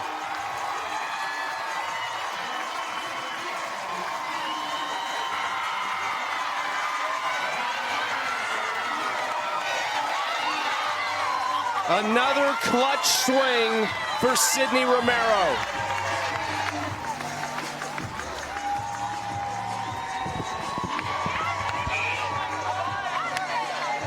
The Talons are not the best home run hitting team in the league. That's actually the Bandits, but it has been a home run, a solo home run in each of the games that has propelled them. That is a changeup up in the zone, and Romero is just not fooled by it as much as Kilfoyle wants her to be, and that is just too high, not a great location, and Kilfoyle suffers giving up that home run. That's the first home run for Sydney Romero since June 14th, Amanda. That was in a... The Talons find these different ways to win games. Sydney Romero did have that home run in the 7th inning. That same series, Hannah Flippen had a home run in the 7th inning too to win it. This has been what they have done for their entire season. So good late in games. Never feel out of it.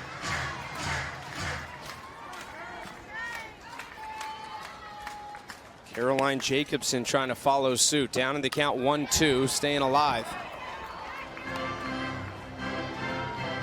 Let's go down to Savannah with Sydney Romero.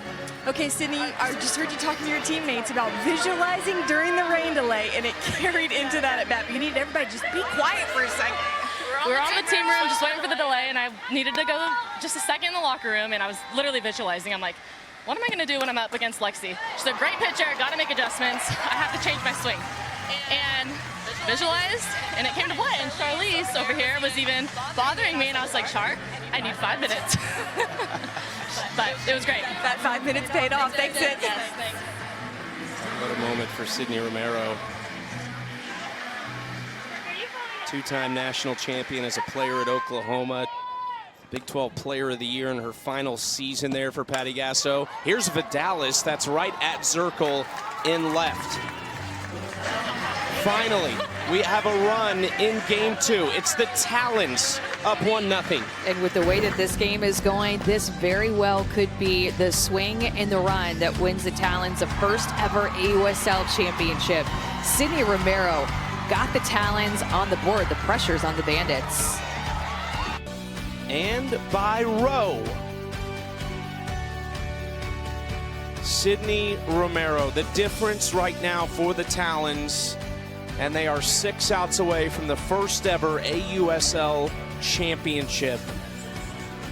As we go to the bottom of the 6th inning, Sydney Romero earlier this year, days before going back to Norman, Oklahoma to play at her alma mater in front of her home fans, in front of her former coach that she was so excited to play against, got hurt and didn't get to play on that weekend. She missed some time for the Talons. She has returned and has been unbelievable down the stretch of this season and just had the biggest swing of all in that last inning. Montana Fouts ahead of Skylar Wallace, 0-2 here in the 6th. Wallace, slow roller. It is Romero spinning, turning. Wallace beat. No, she didn't.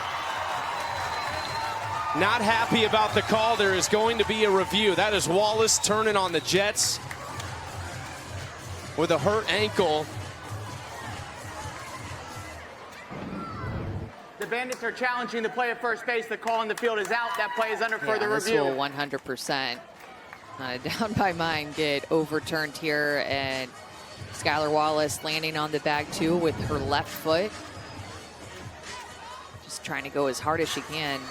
After review, the call on the field is changed. The runner is safe. That's a quick one. She says, I know. How about that from Skylar Wallace? I mean, just injured her ankle less than a week ago. Didn't know if she was going to play this weekend, but that is part of her game right there. Competitor. I can't even imagine what it feels like for her to run. And Sydney Romero grabbed that ball, and she did the 360 to then make the throw to first base. And as she was spinning to make the throw, Skylar Wallace hustling down. Honestly, probably Sydney thinking she had a little bit longer time because Wallace has been injured. Wallace just hustled it out. My goodness, that is tough to do, how that ankle feels. Here's Danielle Gibson Horton. Popped up on that bunt attempt and fouled back for strike 1. And it's going to be up to Danielle Gibson to make an adjustment here. Her at-bats have not been great. Struck out 3 times in 2 games. They continue to work the outside corner against her. Likely going to go there again. Takes ball 1. Gibson, Horton, and Wallace have combined to strand 8 base runners in these 2 games so far.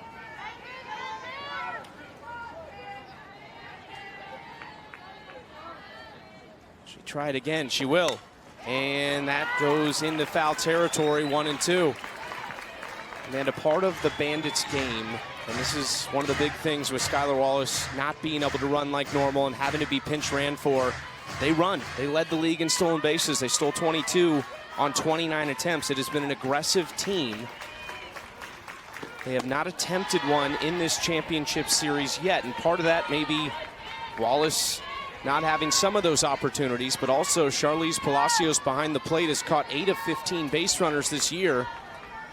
And the Talons potentially struck a little fear in that game plan. That's probably the best swing that Danielle Gibson has had off of Montana Fouts, trying to protect that outside corner. She continues to get that heavy dose away. And I think got a little bit more on the plate because of it. 2-2. Staying alive.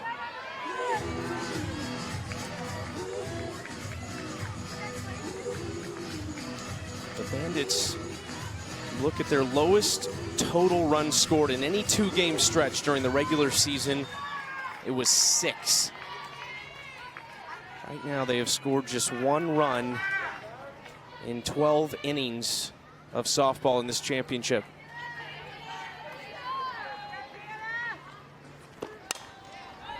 Another foul ball.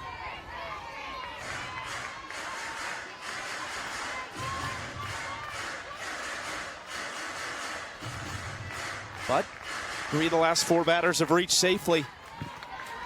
Gibson Horton trying to keep that trend going. Into left field. Sacco turns and makes the catch.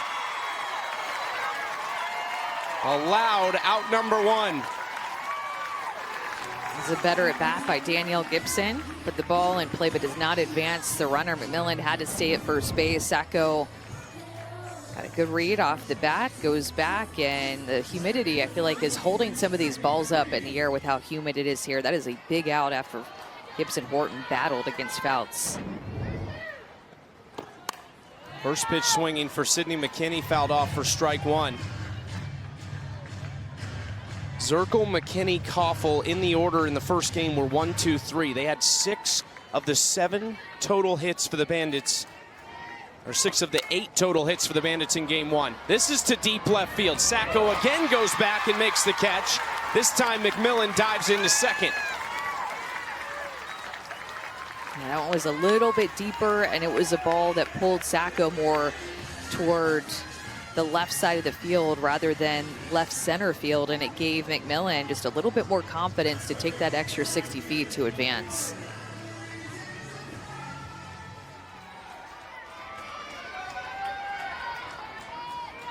Four outs to work with for the Bandits. Delaney Wiz takes strike 1. She has come up clutch on numerous occasions this season for this team. 2 walk-off hits. She represents the go-ahead run.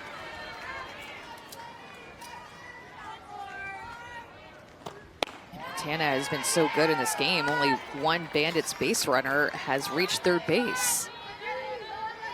That was Bubba Nickles-Ca back in the 3rd inning.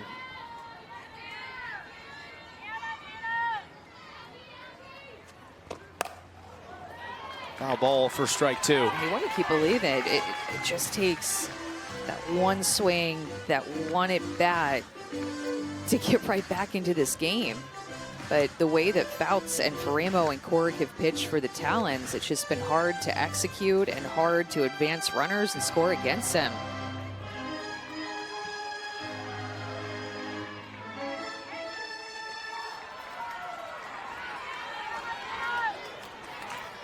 A 1-2 pitch from Montana Fouts.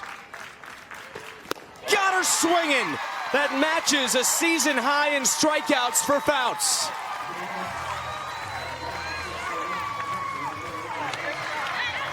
When she pitches on this field, it is next level. Is there a magic dust out there in the pitcher's circle for Montana Fouts? Even coming back from the break, she has been nails.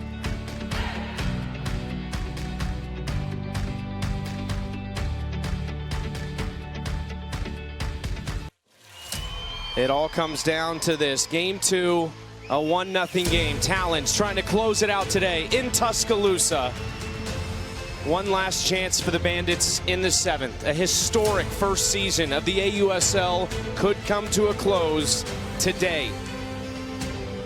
And thanks to one big swing from Sydney Romero, that is the difference for the Talons. And there's the trophy they will hope to lift in the next hour. We waited all last summer after the announcement of the AUSL. It has been, I think, more than anyone could have imagined that has followed this first season. The competition, the sellouts. What a catch by Nickles-Ca in center field for out number 1.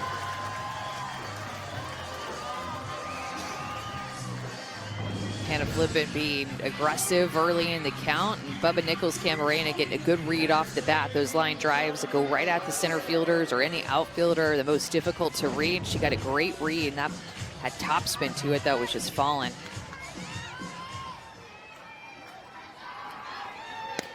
Now Charlize Palacios. Inside ball 1.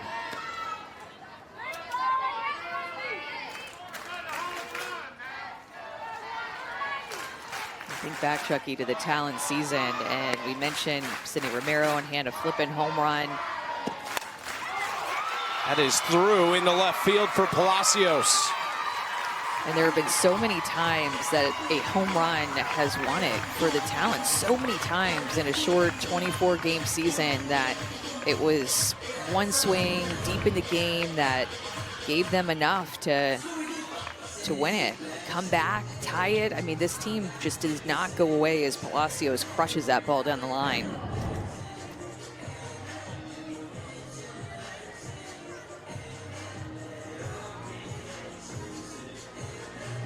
Howard Dobson gonna run for Palacios over at first base. And Ali Aguilar will step to the plate. It'll be Victoria Hayward, longtime veteran out of Washington, running over at first base. She has also announced her retirement. So 2 Huskies here, one at the plate, one at first base, have both announced their retirements. Aguilar will finish this weekend. Hayward will play in the AUSL All-Star Cup. That is in August. And when you think about it, this has the potential to be Ali Aguilar's last AB right here. They hold on to this lead.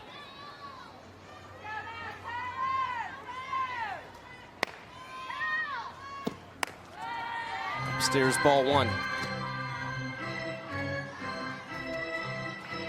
Think about the journey for the Talons. The big home runs, the late swings, the fantastic pitching down the stretch of the season and in this championship. Part of this was helped in a big way by someone who is not here right now. Few players, actually, and one of them is Jadlyn Alchin, who is one of the best players in the league. She was selected out of the reserve player pool that can be utilized when a player's injured or a player's not in the market potentially, so a team can pick someone up. Alchin was one of those players, had a top 5 on-base percentage in the league, played left field. She was an all-defensive team player. There's Jadlyn looking on. She was a member of this Talons team from the beginning, but when Maya Brady returned, Alchin was reassigned to that player pool. Then Sierra Sacco goes down, so Alchin comes back again to help out. But Sacco and Brady both healthy, and Alchin unable to play in the championship after a fantastic season. But a big reason why they're here. They played a large percentage of games with them and ended up being their starting left fielder and their 2-hole and one of the best slugging percentages and on-base percentages and batting average. It's just a breakout season for Jadlyn Alchin and a huge contributor for how the Talons grabbed the regular season title and why they're here today.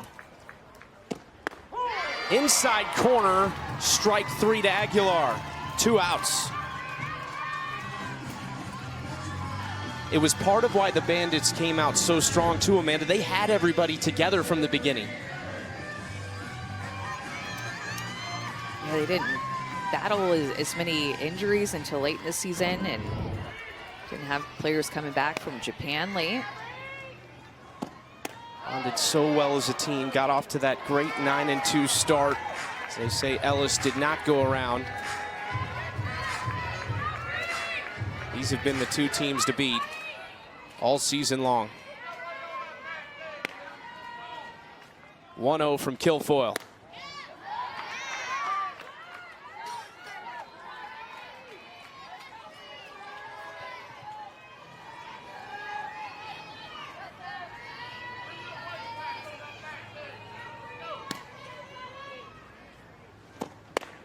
Big swing from Ellis for strike 1. These teams will both, all 4 teams, plus 2 more expansion teams, will all find actual homes somewhere in the United States next year. Ellis fooled by that pitch for strike 2. Someone will take the first ever AUSL Championship to that new home, wherever it might be.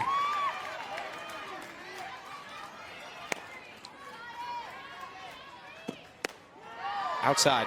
It's exciting to already start thinking about next summer with how successful this season has been, the inaugural season, and it's taken the softball world and the sports world by storm. 3-2. Oh.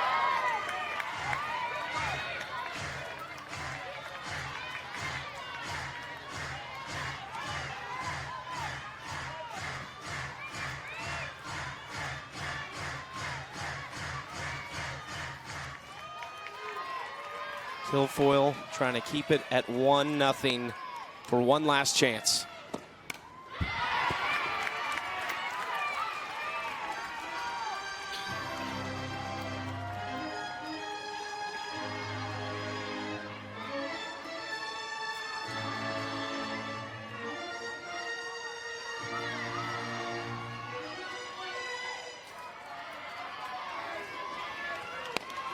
Another 3-2. What a battle. This will not go away. And the thing when Ellis is up to the plate, too, you just know about all of her power. Even though her batting average has been lower after finishing her career at Arkansas, coming to the AUSL, you just still respect her power always.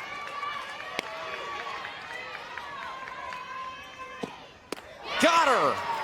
What a pitch by Kilfoyle. The Bandits have 3 outs to work with. Bubba Nickles-Ca, Mary Iakopo, and Bella Dayton, their last hope.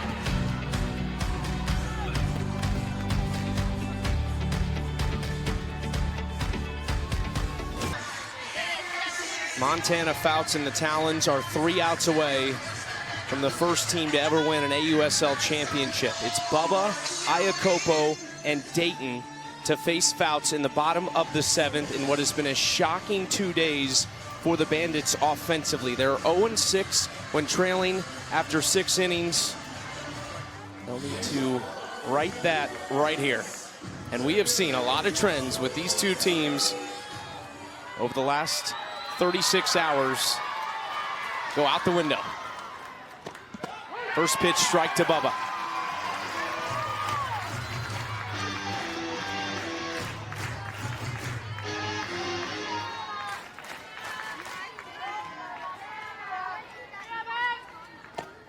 Bubba into left center field and off the wall. Rounds first, but she'll have to stay there with a very loud leadoff single. It was a great swing, the best swing the Bandits I can remember. We did have that 90-minute delay, but the best swing that I can remember from the Bandits in this game off of Fouts, who is now chugging along. It is a beautiful level swing by Bubba, great connection, but Montana Fouts has not thrown a complete game this season. They have 3 on the Talon staff, and she does not have one of them. She is going for her first in this game. Popped up into foul territory by Iakopo, who already has 1 sacrifice bunt in this game back in the 3rd inning. In a very similar situation, Bubba singled to lead off the inning. Iakopo sacrificed her over. You mentioned only 1 runner has reached 3rd for the Bandits. It was Bubba in that inning. 0-1 swinging this time and falls behind 0-2. She was the 5th strikeout victim of Fouts back in the 5th inning. Montana 1 away from a season high in strikeouts. And to the right side, Vidales, double play!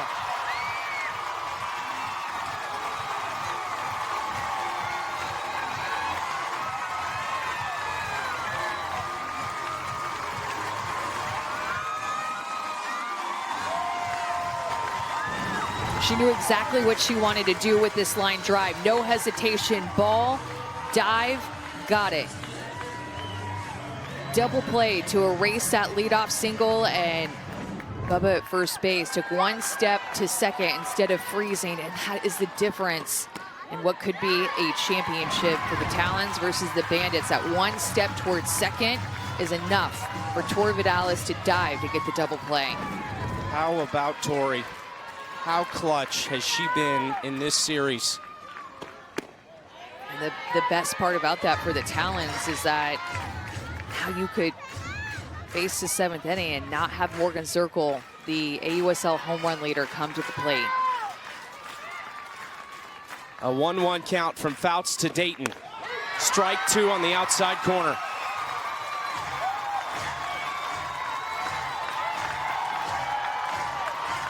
Montana Fouts won 100 games for Alabama when she played here as a 4-time All-American. 1 strike away.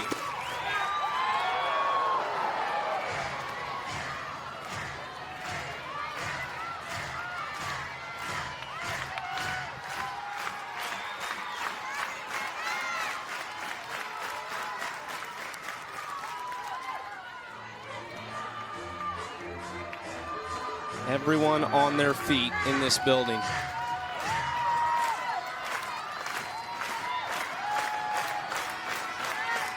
The 2-2.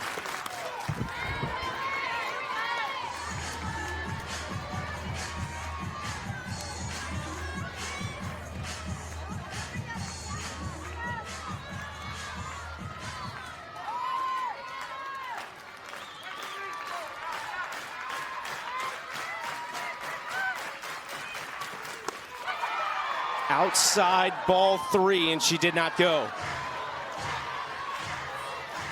The Bandits scored 30 more runs than the next best offense in the AUSL during the regular season, but they have been held to 1 in the last 12-plus innings.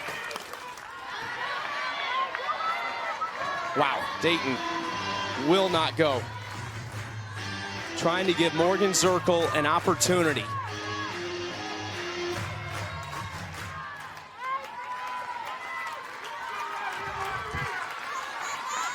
Three-two. Love the fight from Bella Dayton here.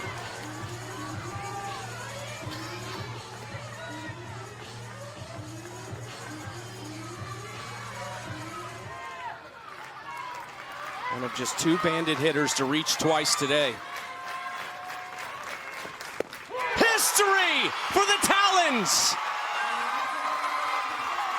Montana Fouts closes the door on the first ever AUSL Championship.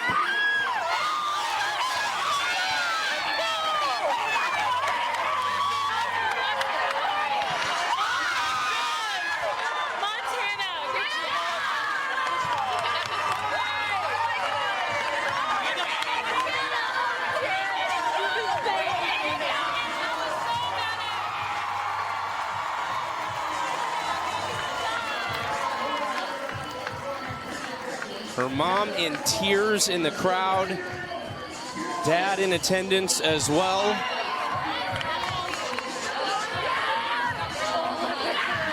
And celebration for the Talons.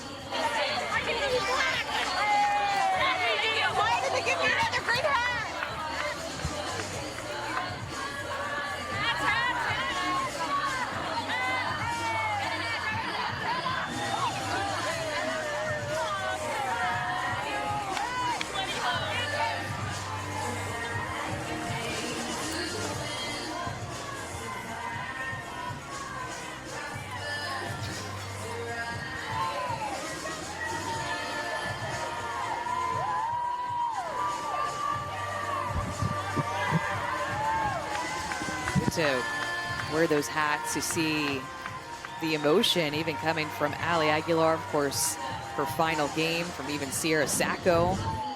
And the Montana Fouts in her longest outing this season, her first complete game of the season, finishes it with a strikeout, a storybook ending to this AUSL season for Montana on this field. Charlize Palacios did a heck of a job back behind the plate with all the pitchers that threw for the Talons, called a great game against the best offense in the league. Montana Fouts, a complete game shutout and an unbelievable performance at Rhoads. 3 complete game shutouts all year in the AUSL, all belonged to a Talons pitcher. And this celebration, they will always remember. Goosebumps. These fans, you can say that you were a fan in the stands at this game for the first ever AUSL Championship or watching on TV. Kind of one of those remember where you were moments, because this league is going to continue to take off and add more history. And this is just that first layer of history that the Talons get to celebrate. Down on the field, Savannah with Sydney Romero. Sydney, this Talons team didn't have any history. There really wasn't a lot attached to that name before this season. When you hear Talons, AUSL Championship, what comes to mind now? Winners. I mean, this team we're very blue collar and we respect the game so much, and I think that's why this group is so successful with how we play the game. We respect it, and each individual is very selfless, and this team is by far the most selfless team I've ever been a part of. Home runs have been key for you all seasons, in the right moments, at the right time. Today, it was you, but this team has talked about how everybody is in each at-bat. How did you carry them into today, into the whole season when you stepped in the box? I just feel like we knew it was bound to happen. Someone in the lineup was gonna get it done, whether it was myself, whether it was someone else. I can't help but keep thinking of this butterfly that I kept seeing during the game. I'm a big believer in signs, and yesterday I saw the same butterfly. I feel my dad with me, and today I saw that same exact butterfly, and it's really hard for me not to believe it wasn't something. When you think about this pro season of yours, knowing that he was watching you, how emotional does it make you to come out a champion and be a part of this team to make history for pro softball? It just makes me so proud. I mean, he'd be so proud, and I mean, he'd love watching this group, and just to dedicate everything to him. And I mean, AUSL, look what we did. I mean, this is really cool, and our sport is growing. Oh my God!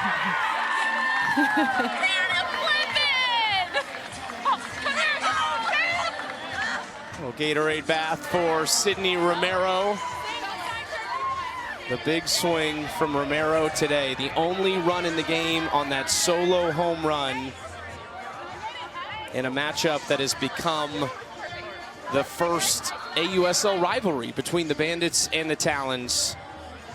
We've seen that Montana emotion so much, just in a different uniform here on this field. And down to Savannah with Montana.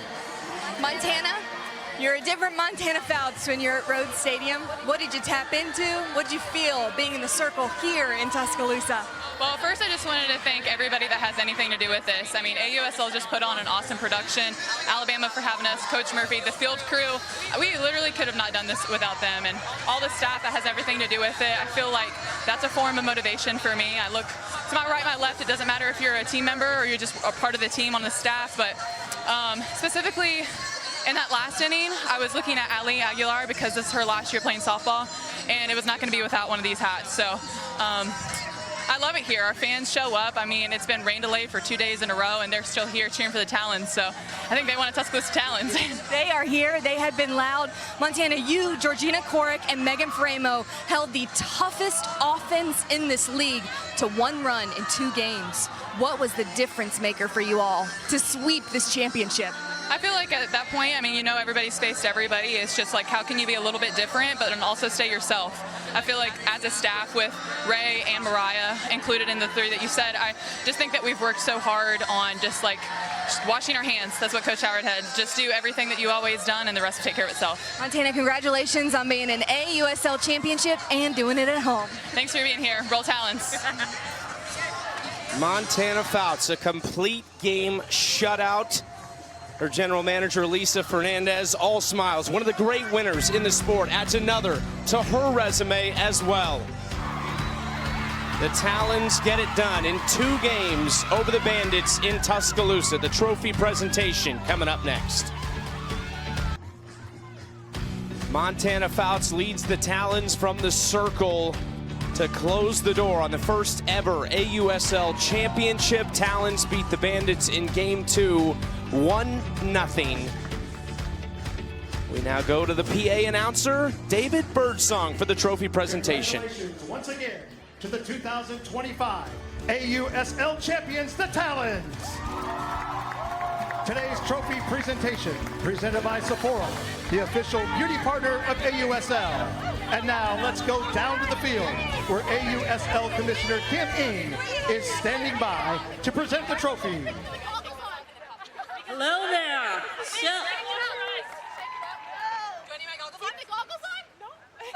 Okay, so number 1, I just want to thank all the fans of Alabama, all the fans of AUSL for this incredible season.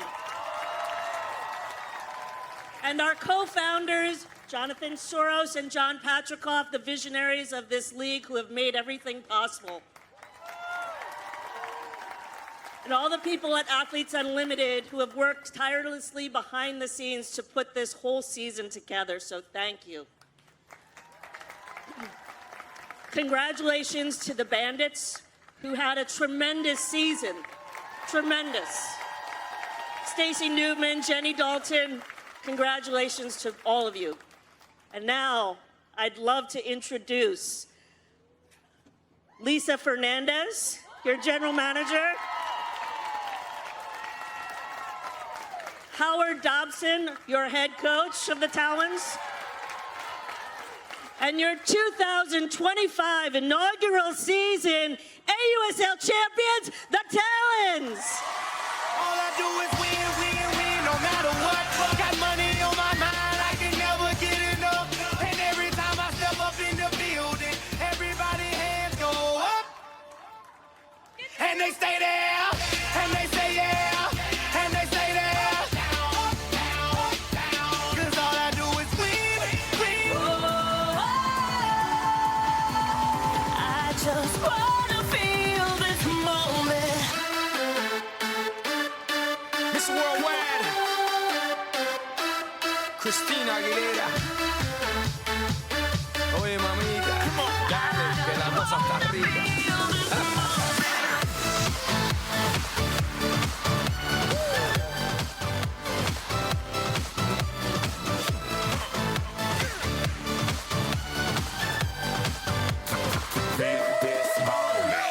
Reporting live from the tallest building in Tokyo.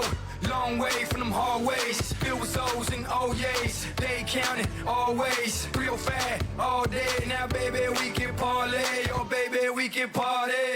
She read books, especially about red rooms. Let's go back down to the field where AUSL reporter Savannah Collins is standing by with Coach Dobson. Coach Dobson, going into this season, to be a Talon was to be decided on how this season played out. Now, coming out as champions, what does it mean to be a part of this team? Well, you know, it's tremendous. We made history today. Yeah. All the way around, you know. I mean, it's unbelievable. The crowd was unbelievable. The Montana Magic is unbelievable, especially on this field. You know, I mean, to do that, you know, tip your hats to the Bandits. I mean, they're an unbelievable team. I mean, they swing the ever 11 crud out of it. And for Montana to do what she did is really, that's super impressive. And then have Sid step up and get the big hit when we needed it, you know? So we figured that whatever, God willing, was going to happen, and we're happy we're on the right side of this thing. Not only the sellouts here, but the sellouts all season long. How promising is the future for the AUSL from what you've seen in 2025? I think that the ceiling is way up there. We haven't even scratched the surface yet what this whole thing's going to become. I mean, I think that the future is really big and bright, and as they keep growing with the leadership that we have, it's going to keep going, and I don't even know where this thing's going to go. I'm anxious to see. Thank you, Coach. Congratulations on being the 2025 AUSL champs. Thanks for the whole season. Appreciate it. Only winners make it to the top. We never give up, we never stop. Only winners make it to the top. So give it all you got. Only winners make it to the top. We never give up, we never stop. Only winners make it to the top. So give it all you got.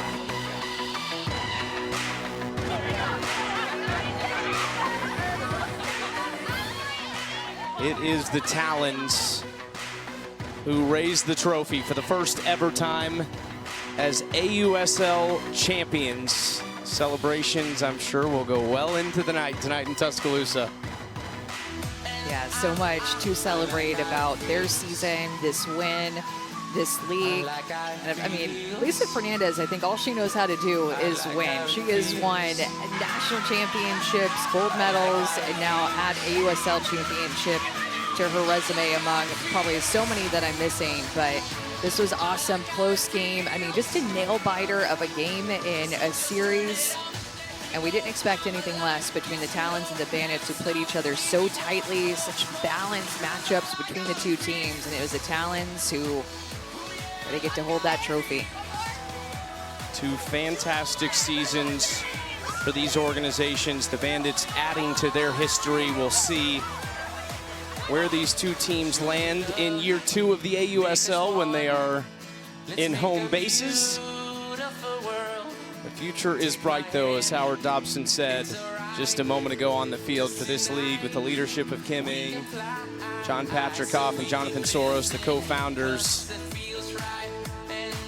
An incredible back down to Savannah Collins.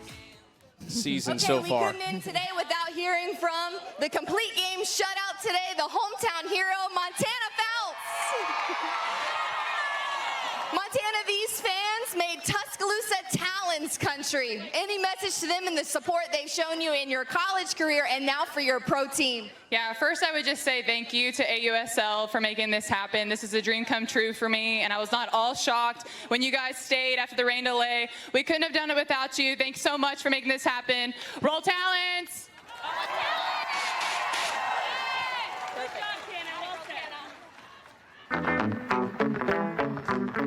Fans, let's hear it one more time for your 2025 AUSL champions, the Talons! Celebrations for the Talons.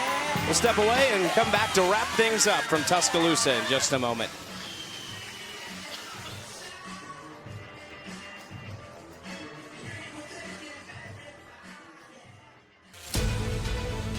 Montana Fouts leads the Talons with a big swing from Sydney Romero in a Game 2 victory that makes them the first ever AUSL champions with a 1-0 victory over the Bandits. All smiles and celebrations here at the Rhoads house for the Talons after an incredible season they had in their first year as an organization in this brand new league. Championship hats on. I think the goggles are ready to go. I'm already thinking next year now. I'm excited. I'm excited for everything in the future. We've heard Howard Dobson talked about it. Kim Ng has talked about it. She's Amanda Scarborough. I'm Chucky Kemp. Let's start, though, with this season and the Talons. We've seen a lot of players, teams, coaches, managers write their names in the history books. This one's special right here. Yeah, and all season long, they didn't just rely on 1, 2, 3, 4 players. I mean, this is a complete team effort from day one until the final game. Just different pitchers stepping up, different reserve pool athletes stepping up, and the way that they were able to come together and overcome injuries or overcome missing players throughout the entire season, it helped build that tight-knit culture, team chemistry group that gave them so much confidence in the postseason to finish it off with the trophy.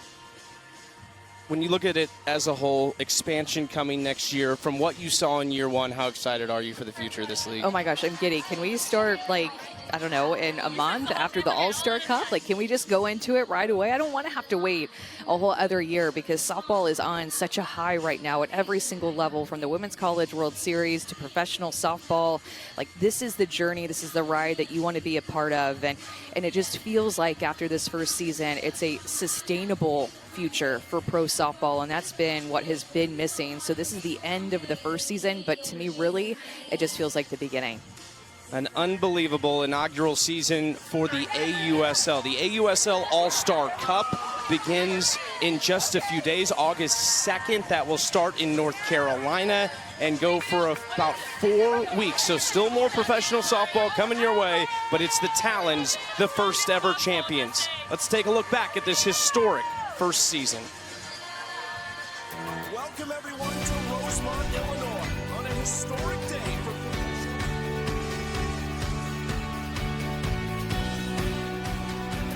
Take it up to 10 when I turn the dial. Feeling a deeper purpose. We are underway in a new era for professional softball. Cause I must be dreaming, and I'm rising up to make my mind. It's my time to touch the stars. There it is. The first ever home run in the AUSL. Swung on and missed. They are finally coming true.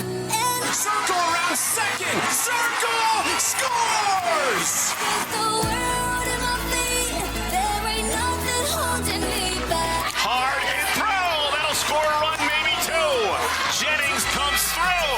All of my dreams, they are finally coming true. And all that I need is my moment to break through. With the world in my feet, there ain't nothing holding me back. 'Cause I'm on a track that leads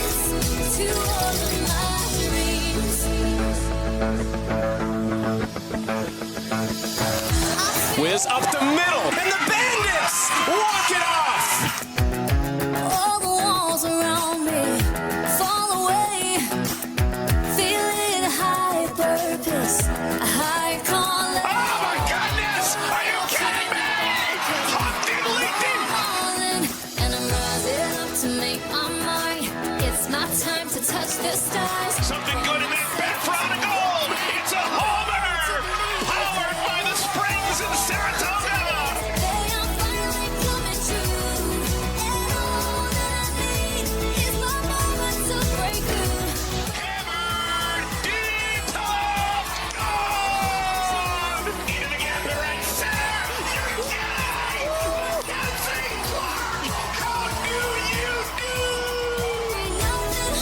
The historic first season of the AUSL has reached its final chapter. 4 teams began this journey just 7 weeks ago. 2 remain, both with their sights set on one goal, the first ever AUSL Championship.